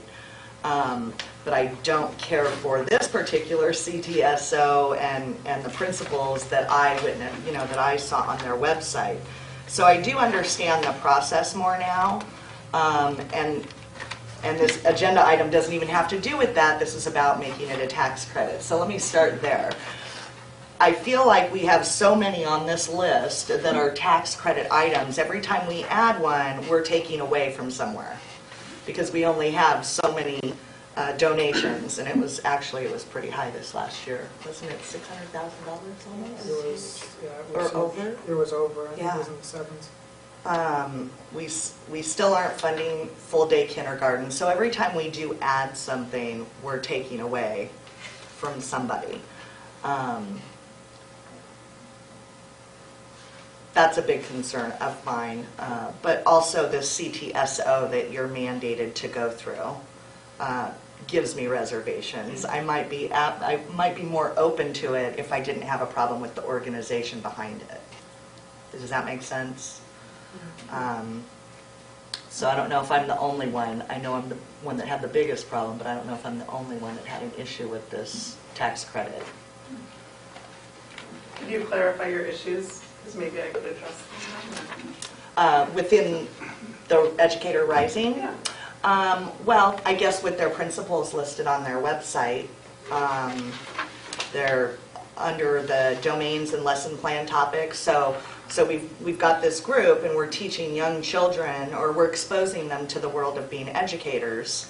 And then when you go to Educators Rising, first and foremost, you see NEA and AFT. NEA and AFT, while I know people that are members of those organizations, those are for teachers. They're not for students looking to be teachers. When you go to those websites, it's all political. It's very, we won't even go there. But then when I just start looking through what they are going to be exposing our students to, I see supporting social justice in your community. I have a problem with that term, social justice. Values-based assessments. I have a problem with people assessing our children's values, because if they're assessing it for a reason. I you know, the list goes on and on. Understanding bias, equity. These are all things that, yes, maybe you need to understand these things, but for these to be a focus for our young, impressionable kids, it seems like this organization is teaching you what kind of teacher you need to be instead of teaching you, you know, the how-tos of becoming a teacher. I don't know that those pertain to it. So I feel like it's more indoctrination versus exposure to something. I feel like we're telling them what to focus on instead of, you know, teaching them what they would need to be. And I am very big on promoting our own and growing our own, but I don't know why we have to use this organization for it. That's my problem with it. Maybe this is already clear, but Educators Rising is just the mechanism through which we go to competition. The standards are provided by the CTE, Arizona Department of Education. Those are the standards that we're held to. And then the curriculum is something that, you know, I've created and that also has been brought from a teacher cadet program that's been in South Carolina for more than 30 years. So as far as the specifics that you're referring, I wouldn't say it's that much of a, I guess, an influence on the organization, if that makes sense. Maybe it doesn't. Well, I haven't seen the curriculum for the program, so I'm not sure what to think. I know that this is the only organization that's listed as a CTSO for our educators in Arizona, and that's concerning. I don't know if that's typical of all the other CTE organizations. I have no idea. A lot of we are required to have a CTSO for each CTE program, and some of them some of them rely very heavily on one type, or like our technical theater group, they have another group. They have the International Thespian Society that they use more of, but they're still required to have Skills USA as their CTSO. So I mean, really, it depends on how much the teacher is using that, the competitions that they're going to. I know that Educators Rising is based off of National Board certification, and really that's the framework for how they started the class and the principles that they were going through with the class. So. And I could certainly, I mean, again, I don't know how much you're interested in. I have the standards, I've read through all the standards. I've read through the CTE. Mrs. Asire sent me everything okay. having to do with it. I have a whole thick packet that I read through. And we went to state competition. I could certainly describe some of the competition elements, since that's the parts that Educators Rising, you know, I guess. Why don't you describe what happens at competition? So there's a lot of different possibilities, but some include like they are given a scenario and they have 20 minutes to plan, and then they have to actually teach the lesson in front of a panel of judges. And so we'll give them different situations that might happen to a teacher. For example, you have to take in a group of other students from another class because the teacher is called in sick. What would you do? And they get 20 minutes, and then they have to actually perform the lesson in front of, again, a panel of judges. Another one was speaking on an education topic, and this year's topic was teacher salary, and so they had to get up and talk about that. Another possibility is they get filmed teaching in their classroom in their field experience. They have to submit lesson plans. They have to participate in like a question and answer format and describe after they've reflected what they might change. Those were some of the variety of types of competition elements that Educators Rising provided.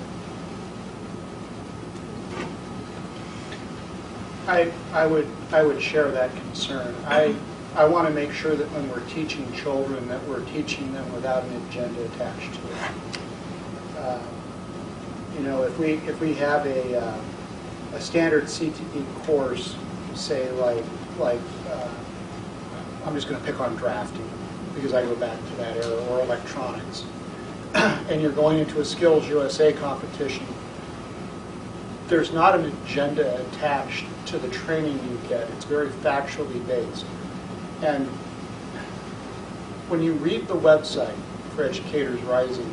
The worry here is that they have an agenda that they've attached to their outward public persona. And I guess what I'm saying is my concern, I think Nicole's concern is as well, not to put any words in her mouth, but we don't want an agenda carried forward when we're training a future educator. We want to make sure that they're getting factual information and that they're trained to present factual information, not point of view information inside of a classroom. My understanding is that the Educators Rising is used only for competition, that their standards are not used inside of the classroom, and that the competition consists of having students do sample lesson teaching instruction, and then they're evaluated on that. Nothing else happens. Well, then what's the purpose of it? If nothing else happens, how are they going there and competing on these? It is to support their learning, yes, and it is to support workplace employability skills. And like Tanya described the competitions, I think that those were, situations that teachers, seasoned teachers find themselves in. Well, sure, I understand that. They compete probably twice a year. Have they been to competition to an Educator Rising competition? Yeah, what I just described were competitions that my students. Because I went through every board packet and I couldn't find anything where we approved going to any competition. It was in state. So unless it's out of state, that's when we bring it before the board for travel. Okay. We have several competitions going on, especially in March and April. Okay. Is there any other organization in the state that could supply the competition, or is this the only organization? It's the only organization. Yeah, right now it's the only one. Okay. I have two issues. The first one isn't just about this, it's about things in general. We have a moratorium here that was founded for a reason. And in every subject, every discussion we get into, it's how can we add this, how can we add that, how can we get this, how can we get that, what more can we have? I haven't heard anybody saying, where are we going to make the cuts? We've got all of these things approved for the tax exemption, and nobody's even saying, are any of them obsolete? Should we do away with any of them? Instead, we're saying, let's add something on. I have a philosophical issue here. Well, The second thing I have an issue with is that we are educators. And we're talking about a program that is to develop educators. If you go back in history, it used to be you went and got an education degree from a teaching college, or you got a content degree and later qualified to teach. Today, the NEA controls all of our education, from the colleges right on down. And we're now talking about educators preparing educators to be educators within the education system. Does anything about that sentence bother anybody? So I just have some basic philosophical disagreements. Can I address your first one? So when we have, and I'm trying to picture her class, and I think there's only one athlete that really jumps out to mind, and that's where a tax credit is usable by that individual. He can go out, and I can picture the kid in her class. He can go out and request a tax credit to support part of his athletic fee, which full athletic fee for next year. If that kid's not involved in athletics, I think that where they're not involved in somewhere else in the school, we're tapping an untapped resource also, where they may not be going to their parents and explaining to them, hey, I can bring a tax credit in and I'm able to go to these competitions. And the parent sees their tax credit going to use for their kid, rather than we're trying to go out into the community, and if it's not going to affect my kid, and we live in that society, if my kid's not getting anything out of this, I'm not writing that tax credit. So there's another side to, is an untapped resource with these students in that class also. Let me add to that, Mr. Becker. Before tax credit, many parents pay for many kinds of these activities that their students participated in, And then some parents even went so far as to form booster clubs and go out and sell cookies and things like that. Well, I don't think a class like this one, we're going to have an Educators Rising or a educator to be booster club. It's just not feasible. But what if we don't allow this class to qualify for tax credit, then what we're doing is denying those very parents who are going to end up being the very ones who contribute to the out-of-town trip and the expenses. They cannot use those expenses as tax credit. So that comes right out of their pocket. And I don't like to think that we're doing that when the override passed and we have some leeway now to be able to fund the programs that we've been funding. And so here's one for the competition. It costs money to go out of town. And the money will come from her parents, those parents, not anybody else's parents, maybe grandparents, friends, neighbors, relatives, but those kids can go out and get those tax credits themselves, and their parents, those people can qualify for tax credit when they pay their taxes. And I think that's the fair thing to do.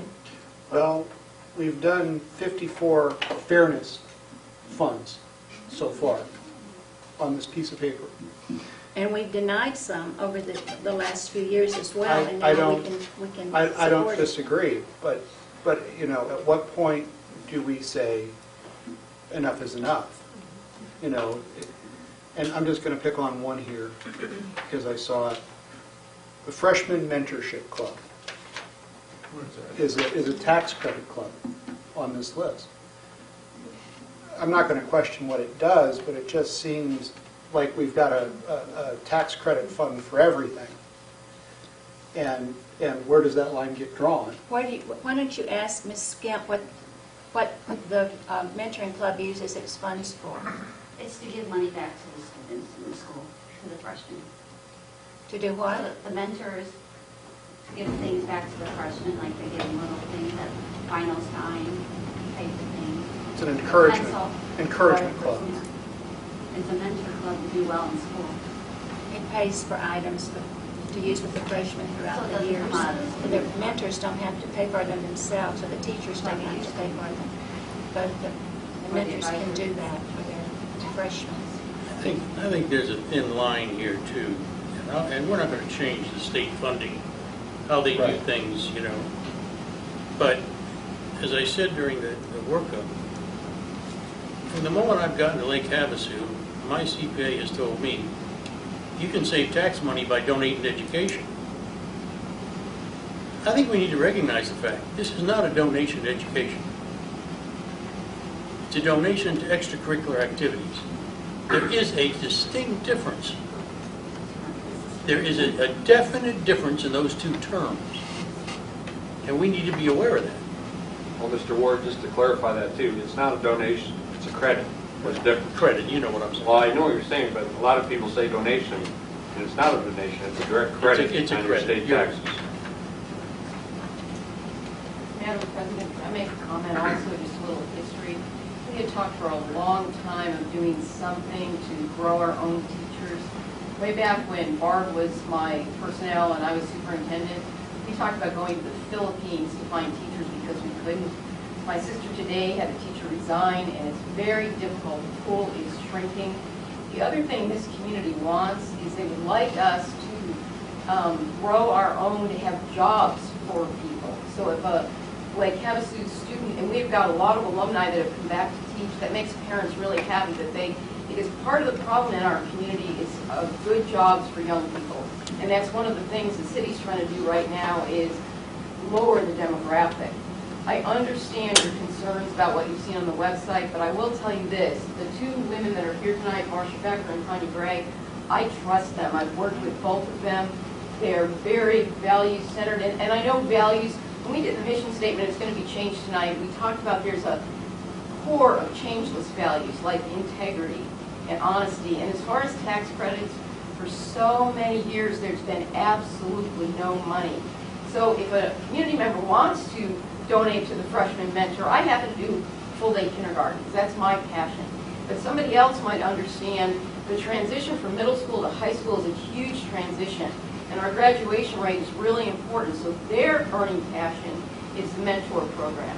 So the thing about those choices is it gives the community choices of where to put their money. Do I want to put it in band, art, sports, rising, developing teachers? Nobody twists anyone's arm. They say, hey, here's our list. What would you like to donate to, or to give the credit to? But the bigger picture here is we do as a country, not only Lake Havasu City, but as a country to encourage people to go into education. And that's really the big picture here tonight. I would also like to point out, when I was the principal, I had sponsors of several clubs over the years come to me and ask that their club be a tax credit club. That never made it to the board because I denied that. The board never heard about that. I'm sure Mr. Becker has had the same situation as well. So now we have the principal of the high school asking that this be made a tax credit club, and I find it very ironic of all clubs to vote down. We're an education organization that we would vote this one down, and also we have the principal's recommendation as well. Well, I don't want anybody to take this personally. This is not personal whatsoever. I mean, all I did was do my due diligence as a board member. So I hate bringing things up because it always somehow turns into an attack on somebody's personal integrity, and it's really not. But I don't know why you think it's ironic, because we are educators and we are teaching our kids, and we should do our due diligence. And for anybody, I know none of the constituents that I personally know would support such a political indoctrination of grow our own educators. And that's my fundamental problem with this program. It doesn't matter if they aren't going to teach it that way. This is what they're going to be exposed to. This is what they're going to attach to. We are raising a bunch of protesters, and that's not what I want as a teacher. I don't care what your political affiliation is. I happen to have a lot of teachers that I know that are not even of the same political persuasion as I am, that I love dearly. They're great teachers, and you can't tell what their politics are, but that's not what this Educators Rising says. So my problem is with this organization. But Mrs. Gray, Tanya stated that when the kids go to competition, they're not exposed to this philosophy, and this group sponsors the competition. The kids are not exposed to this philosophy.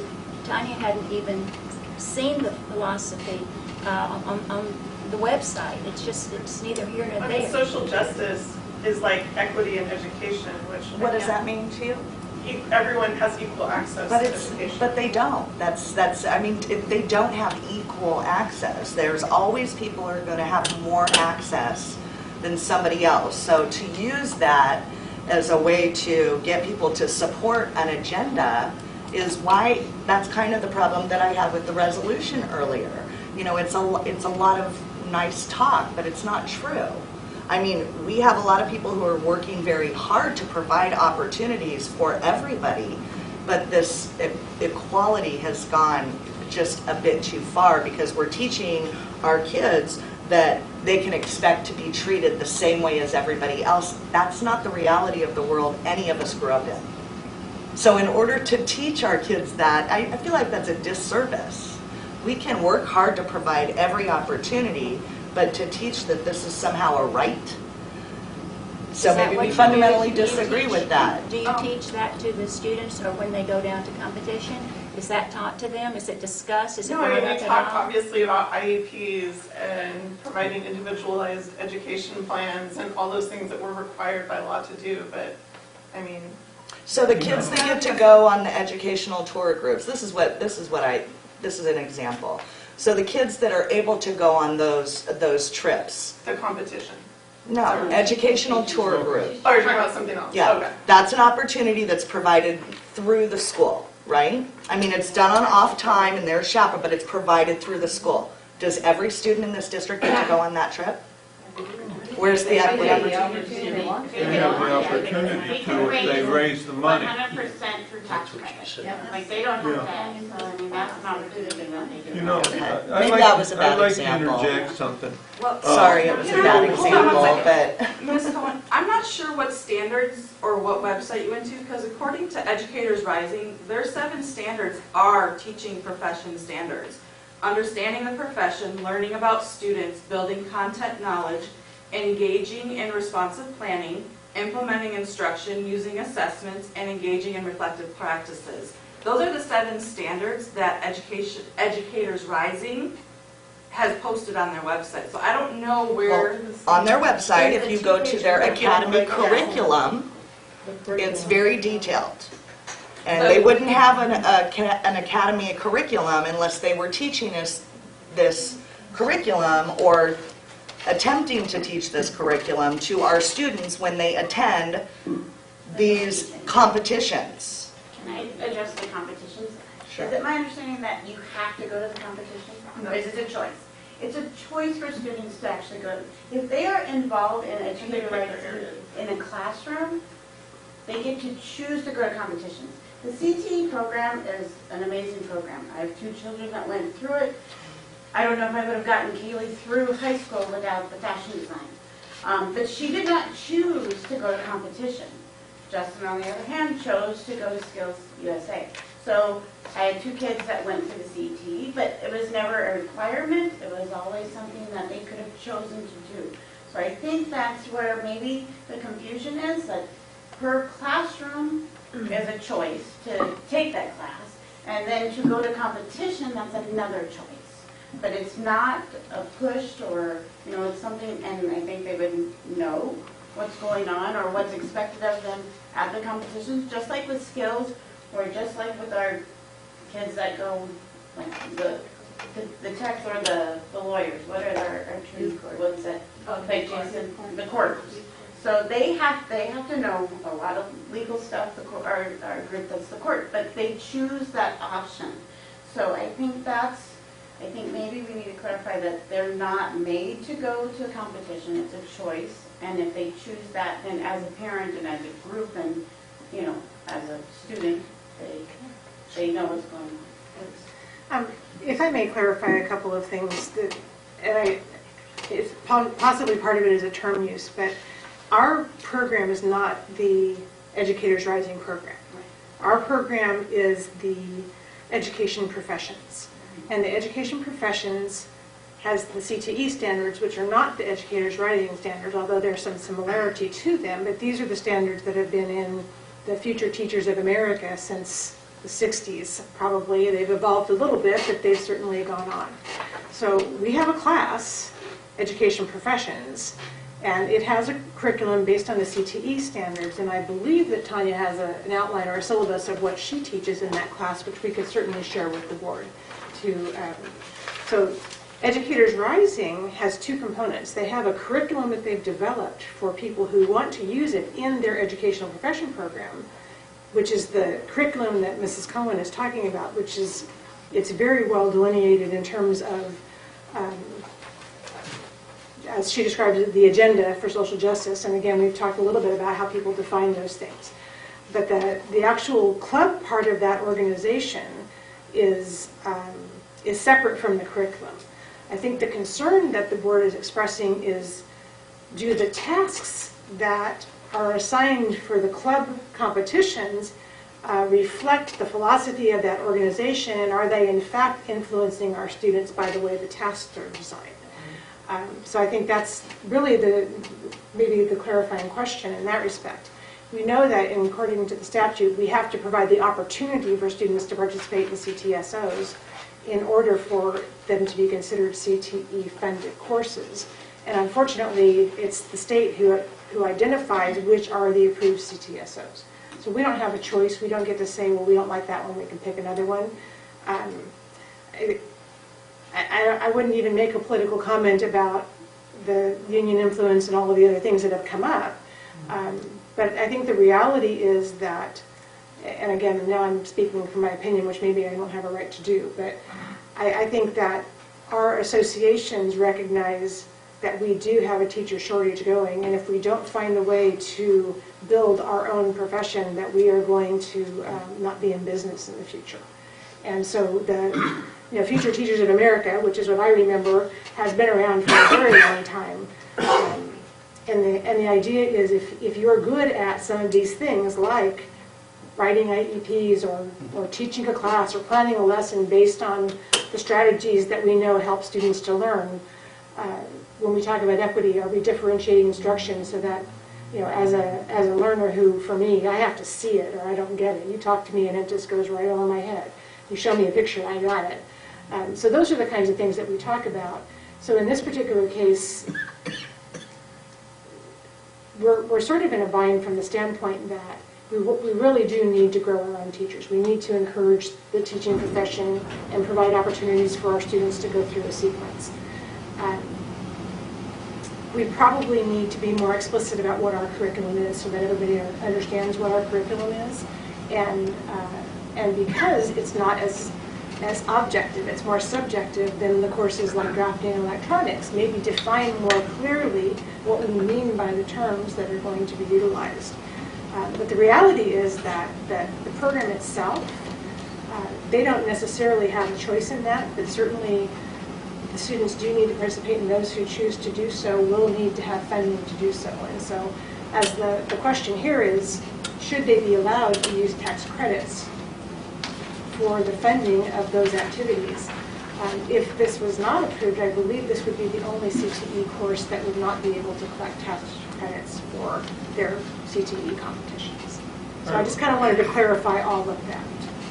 Tanya, when they've gone to these competitions, have you seen the questions have a certain philosophical slant? Are they the typical educational questions that you would run into whether you were in an education course at a university or whatever? Is that what you say? Well, I wouldn't describe them as questions. I mean, they're or situations that a teacher would face, like I described earlier. Okay. I've not encountered, the only, I guess, arguably philosophical one that I mentioned was they had to do extemporaneous speaking, and the subject that they were given was 2 words, teacher salary. That was it. Okay, so that's a common subject all over the country. Just a broad subject about teaching, exactly. And they could take it anyway. Exactly. And then I look at the rationale, and it says, due to budget constraints and the failure of the recent bond election.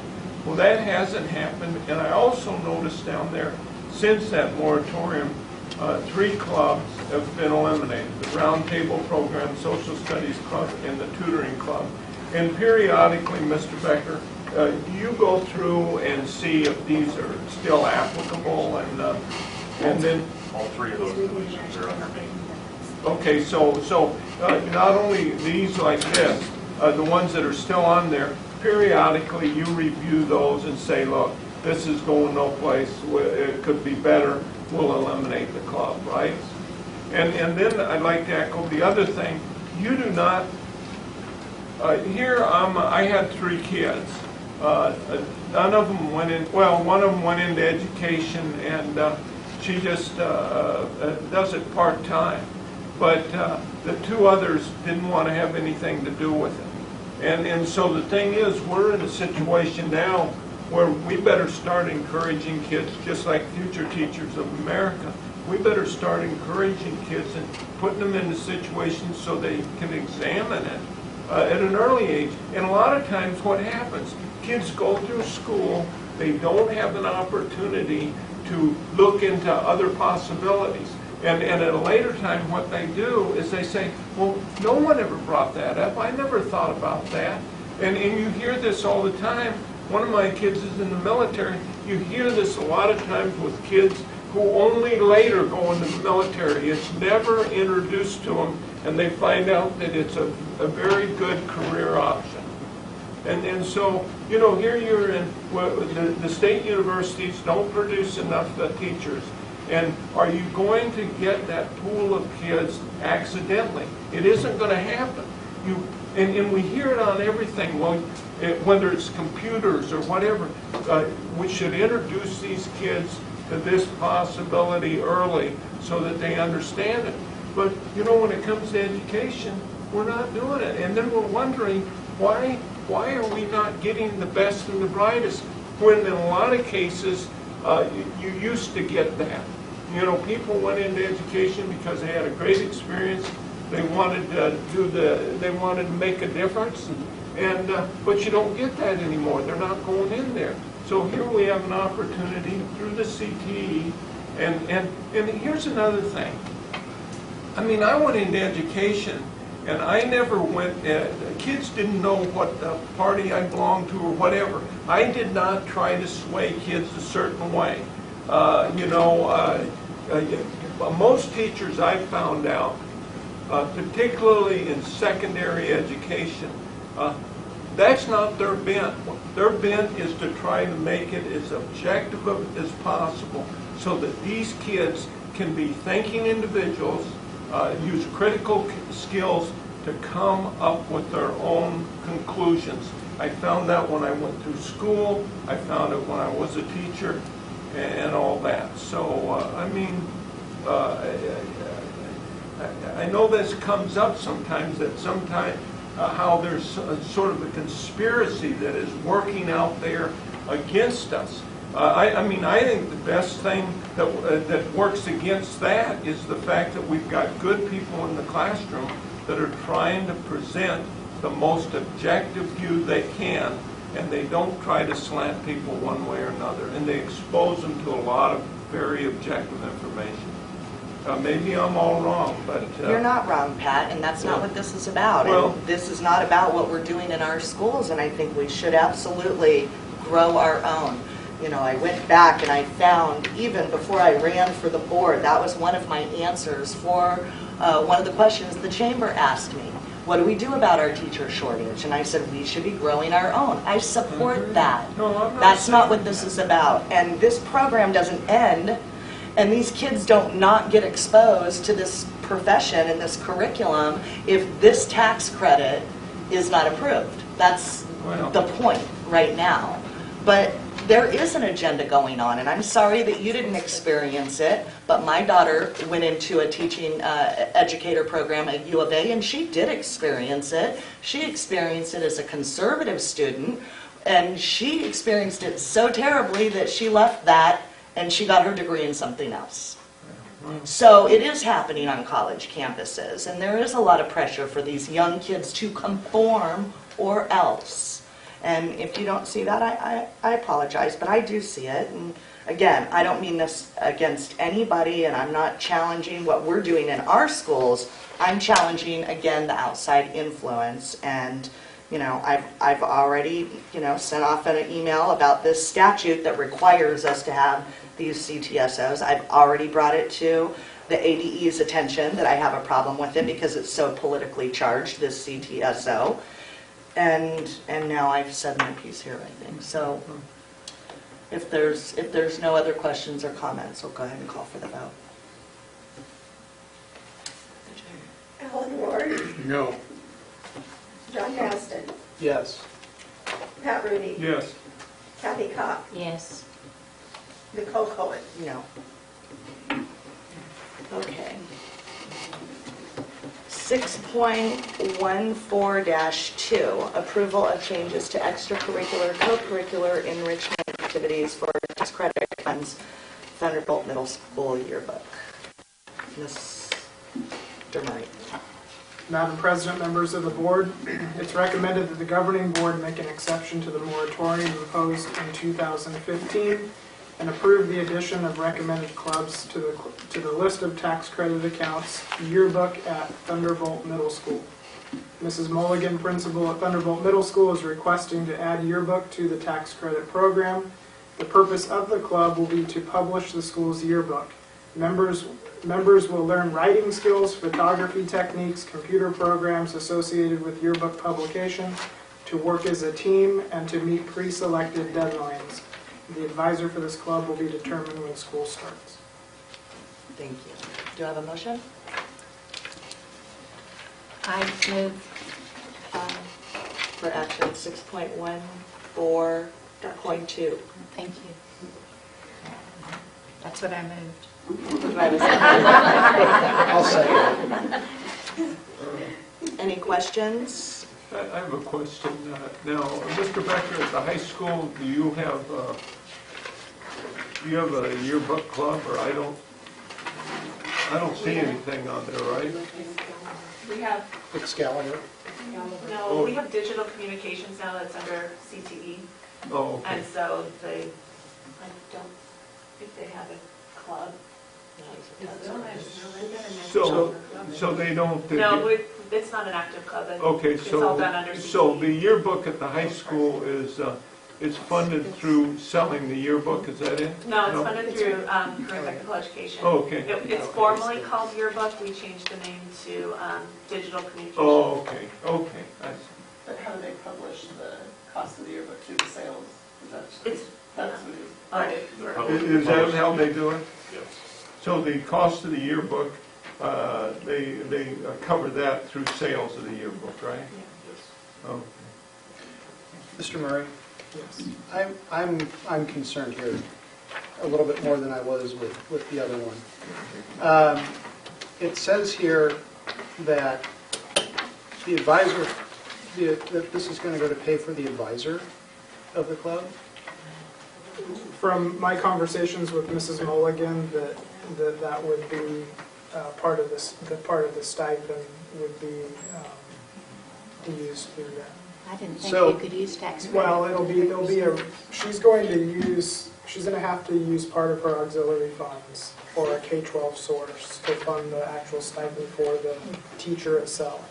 But then she's hoping to. This was a conversation I've had with her weeks ago.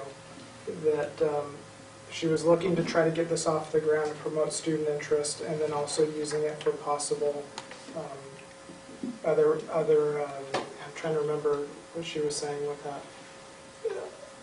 I believe it was. I don't think it was technology or equipment or software or something along that line. But even that would probably have to be used through an alternate funding source. Trips, there's not really any trips unless she's planning on doing something with trips. So this was something that she approached the business office to see if there was a possibility, and that's why I'm bringing it to the board. So we're literally going to pay part of the stipend? No, we can't. Or how is the money going to be used by the club then? I guess I'm confused. Well, it says here in section 2, computer programs associated with the yearbook publication. Photography expenses, yeah. Correct. Photography expenses. Originally, she approached me to see if she could also use part of the money to fund the stipend. And that's why I mentioned to her that she'd have to use an alternate funding source. In our packet, the memo dated May 16th says that we're requesting tax credit funding go towards payment of our advisor and our supporting material. Yeah, well, this is what it was put together. So this must have been put together before that conversation. So we're probably talking about Photoshop, Illustrator, those types of things. Do we not have licensure through the district for those items already? I'd have to check with the technology department. It seemed to me that we would. Can we defer this item to another board meeting, Mrs. Cohen? Can we Anybody is more than welcome to make a motion to get more information? postpone it. I move that we postpone whatever Mrs. Cohen said was to. Was there a motion? We have an active motion on the floor. Who made the motion? Joe. Who made the last motion for this action? Kathy. Kathy. Oh, so I've already made the motion. Okay, may I amend my motion? John needs to withdraw his, and then you can amend yours. I'd actually like to go forward with discussion and call the question on this one. Alan Ward, No. John Baston, No. Pat Rudy, No. Kathy Cox. Well, the thing is, if we vote no, will it never appear? Oh, no, it Okay. She'd have to bring it back.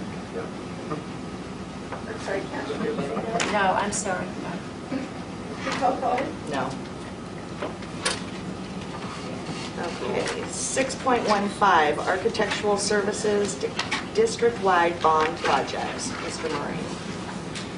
Madam President, members of the board, it is recommended that the governing board award a contract for requested architectural services related to district-wide bond projects to EMC2, Architects Planners, PC, and Associated Architects. Payment will come from bond funds. A request for qualifications or an RFQ was issued by the business office on February 23, 2017, and was sent to 20 firms listed on the district's bidders list, including 2 firms located in Lake Havasu City. Responses were due to the district by March 15, 2017, and 4 vendors submitted their qualifications. John Simpson, Maintenance Supervisor, and Patty Baser, Purchasing, conducted the evaluation using a scoring rubric and evaluating the criteria listed in the RFQ. The results were as follows: EMC2, Architects Planners PC, ranked number 1, Associated Architects number 2, Robert Polkar Architects number 3, and Architectural Resource Team number 4. The vendors listed were notified of the outcome of the evaluation. EMC2 and Associated Architects have experience with school design, including the scope of work related to identified district bond projects, as stated in Citizens for Havasu Schools bond summary. Both firms have current cooperative contracts available. This item has been reviewed and approved by purchasing. Thank you. Do I have a motion for 6.15? I move we approve 6.15 as presented. Any questions? I'd really like to talk to EMC Squared and see why they didn't call themselves Relativity. You just had to say that. I did. It sticks out like a sore I bet you thumb. thought about that at the work session and you've saved it, so you can say it I've been tonight. saving that for about 10 days. You're right. This thing is deteriorating. The last person we had vote said, well, and Any real questions? No. Mark Joe? Alan Ward, Yes. John Bassett, Yes. Pat Rudy, yes. Kathy Cox, Yes. Nicole Cohen. Yes. 6.16, approval of changing the Lake Havasu Unified School District mission statement to guiding principles and mission. Mrs. Asire. Thank you. Madam President, members of the board, we would like to recommend that the board approve the changes to the Lake Havasu Unified School District mission statement to the following guiding principles, with the mission stated as the last sentence. Beginning in February, our board began a strategic planning process to focus on sustainable positive change. With the future looking very different from any previous times in the recent past, it is important that our district focus is reflective of our future needs. The board decided that we should revisit, review, refine, and refresh our mission statement. The original mission statement document has been restated as the LHUSD guiding principles. While the content is very similar, the language has been refined and refreshed. During this process, the district solicited feedback on the proposed revisions. We received 12 responses, several of which included suggestions. These responses were included in the backup documentation and were provided to the board for consideration. Based upon the feedback received, this revision that came out this evening, we do have some changes. The final sentence, the mission statement has been revised. Some grammatical corrections have been made, and the statement respect school property has been added under the section on the role of students. And those reflect the majority of the comments that we received in feedback. So as you review the document, the guiding principles talk about what are our commitments, what do we find are the building blocks, which are similar to the past, and then we talk about the role of students, the role of parents, the role of school district personnel, administration, the role of the governing board, the role of citizens. There's a statement on communication reflecting our philosophy of communication, and then we talk about the educational partnership. And if you would indulge me, I would like to read that out loud. The educational partnership. Nurturing students to their fullest potential is a complex and interdependent task. The lives of students are touched daily by many people. Everyone has an impact on the well-being of students and the quality of their intellectual development. We invite all stakeholders to work with us to achieve our goals. The guiding principles affirm how Lake Havasu Unified School District Number 1 will engage each student with a focus on scholarship, character, and humanity so that all students may graduate with the academic and social skills necessary to become responsible citizens and contributing members of society. Thank you. Do I have a motion? I make a motion we pass 6.16. Second. Any discussion or comments? I would like to thank the members of the governing board and Mrs. Asire and district administrators. Am I leaving anyone else out who worked on this very tedious process? And I'd also particularly like to thank the staff members who took their time to read the last draft and provide written comments and suggestions. Kathy Cox, Yes. Pat Rooney, Yes. John Banston, Yes. Alan Ward, Yes. Nicole Cohen. Yes. 6.17, approval of vouchers and student activity funds and auxiliary funds. Mr. Marnie. Madam President, members of the board, it's recommended that the board approve the vouchers for May of 2017 in the amount of $2,908,067.98. Student activity funds for K8 in the amount of $33,503.53, and student activity funds 9 through 12 for $244,197.37. Those were both for the month of February. I'm sorry, that must have changed. They didn't update that. Auxiliary funds in the amount of $830,304.02. That would be April. Do I have a motion to approve 6.17? So moved. Second. Any questions? Comments? Do we have, Mr. Becker, Excalibur was the yearbook club, Correct. which is no longer in existence. This, It's Ms. changed. Norman is the advisor for that. So Mhm. when that was brought up, I made a mental note to check in to see if it is still an active club. There's about $12,000 sitting there. Yep.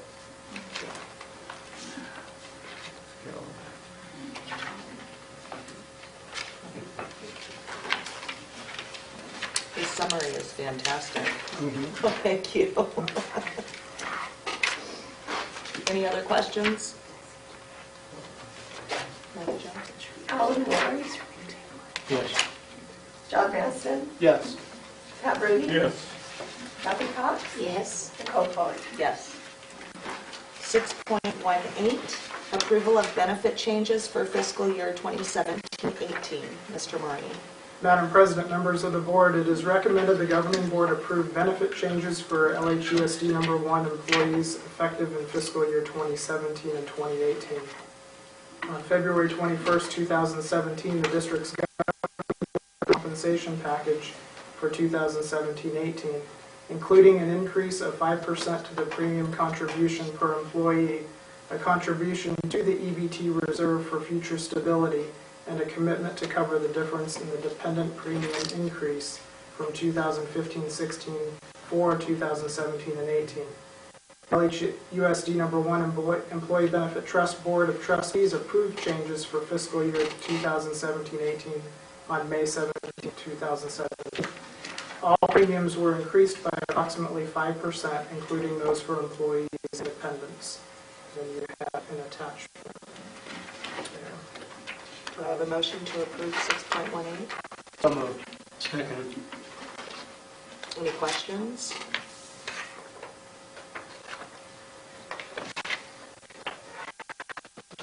Kathy Cox, Yes. Pat Rooney, Yes. John Banston, Yes. Alan Ward, Yes. Nicole Cohen. Yes. 6.19, approval to replace HVAC mechanical units at the Lake Havasu High School. Mr. Murray. Or Mr. Simpson. Mr. Murray. Mr. Murray. Sorry. Madam President, members of the board, it is recommended that the governing board approve replacement of air conditioning units at Lake Havasu High School by Pueblo Mechanical at an amount not to exceed $38,000. On May 5th, 2017, the local utility provider experienced a line loss that caused a significant power decrease at Lake Havasu High School. Several HVAC units in the area surrounding the new gym quit working, and it has been determined that replacement of the units is required. Request for quotations was submitted in 2 local firms and two mechanical. Pueblo did submit the lowest quotation at $36,946.36. Although an approval amount of $38,000 is requested to cover incidentals. Backup is attached for your reference. Do I have a motion to approve 6.19? I make a motion, we approve 619. Sorry, I got 2 there. I'll second it and give Pat the motion. Any questions? I have one question. Shane, have we used Pueblo before? Yeah, we've used them a lot in the past. They've done a lot of work for us. Actually, they just changed the chillers out in the central plant. And you've been happy with their performance? Very happy. Okay. Have we got any feedback on our insurance on that?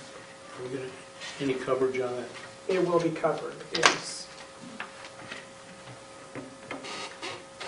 We are. Do you want to just kind of share what we were looking at this morning up there at the high school as far as power, alternate power sources or lines coming in to help hopefully eliminate or greatly reduce this from happening in the future? Yeah, we met with Unisource today, and they're planning on bringing in another section of power. They're going to bring in another line where they can come in and bring up a new transformer. It's out where the buses turn in by the, I call it the special ed, turn in out there.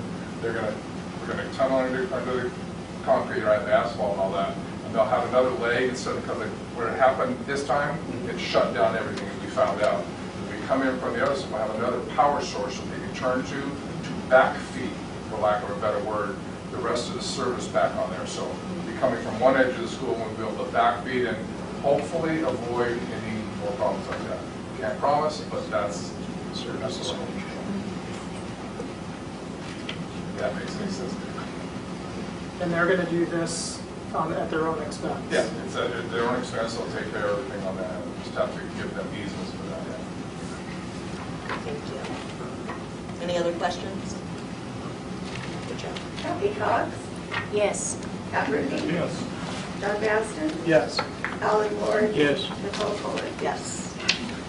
Okay, informational. Mrs. Asire. Yes. Well, I just, again, would like to highlight in the gifts and donations, because we do have our end of the year, while we've collected so many hundreds of thousands of dollars in tax credits, we also have a final year-to-date total of $281,231 in donations to our district on top of all of the tax credits.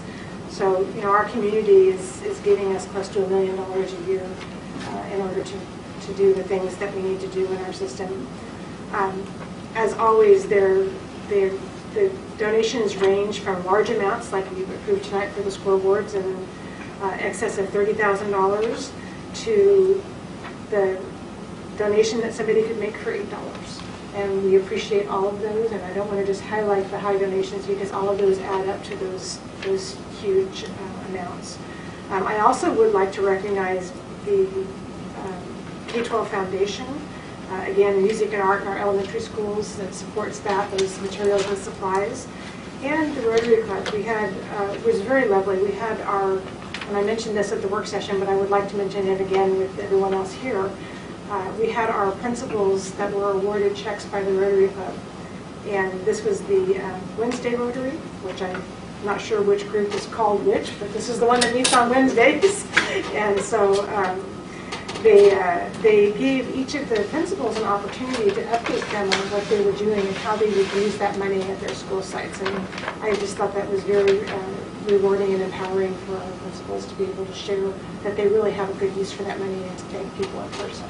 So again, we appreciate our donations. Thank you.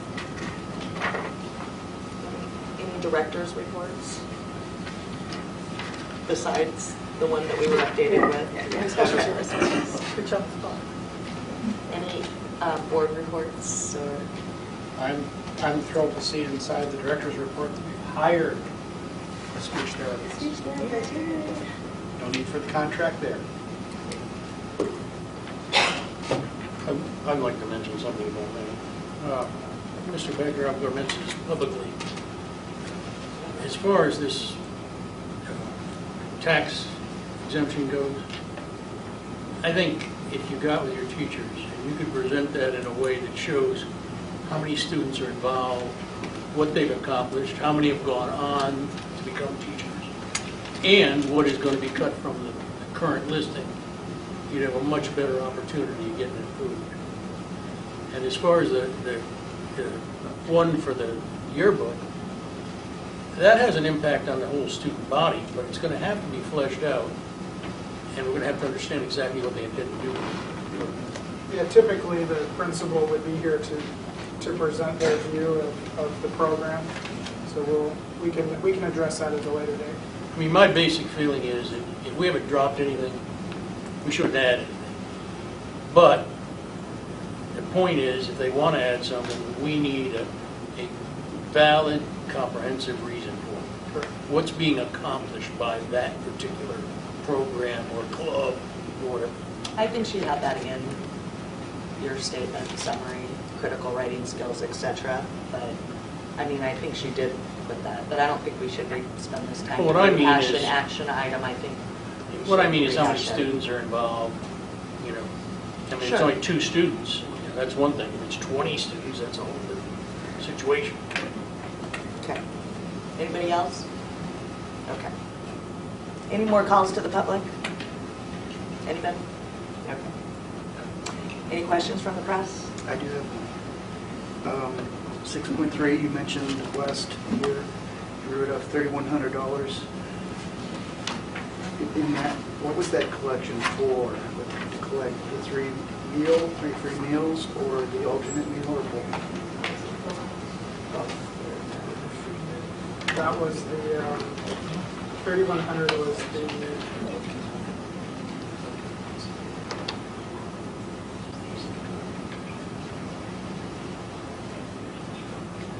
that was just the bottom line of what she provided me was the bottom line of writing off those funds. In total, we had $4,202 because of those the 1680 lunches and the 325 breakfasts. 4,202 was the total, and from what I'm seeing here, like was mentioned, we're able to recoup some of that money. So at the end of the day, it looks like 3,100 was the actual write-off. Okay. Do I have a motion to adjourn? I make a motion. I second it. Alan Ward, Yes. Cal Rudy, Speed it up, yes. Kathy Hawk, Yes. Don Manston, Yes. Nicole Howard. Yes.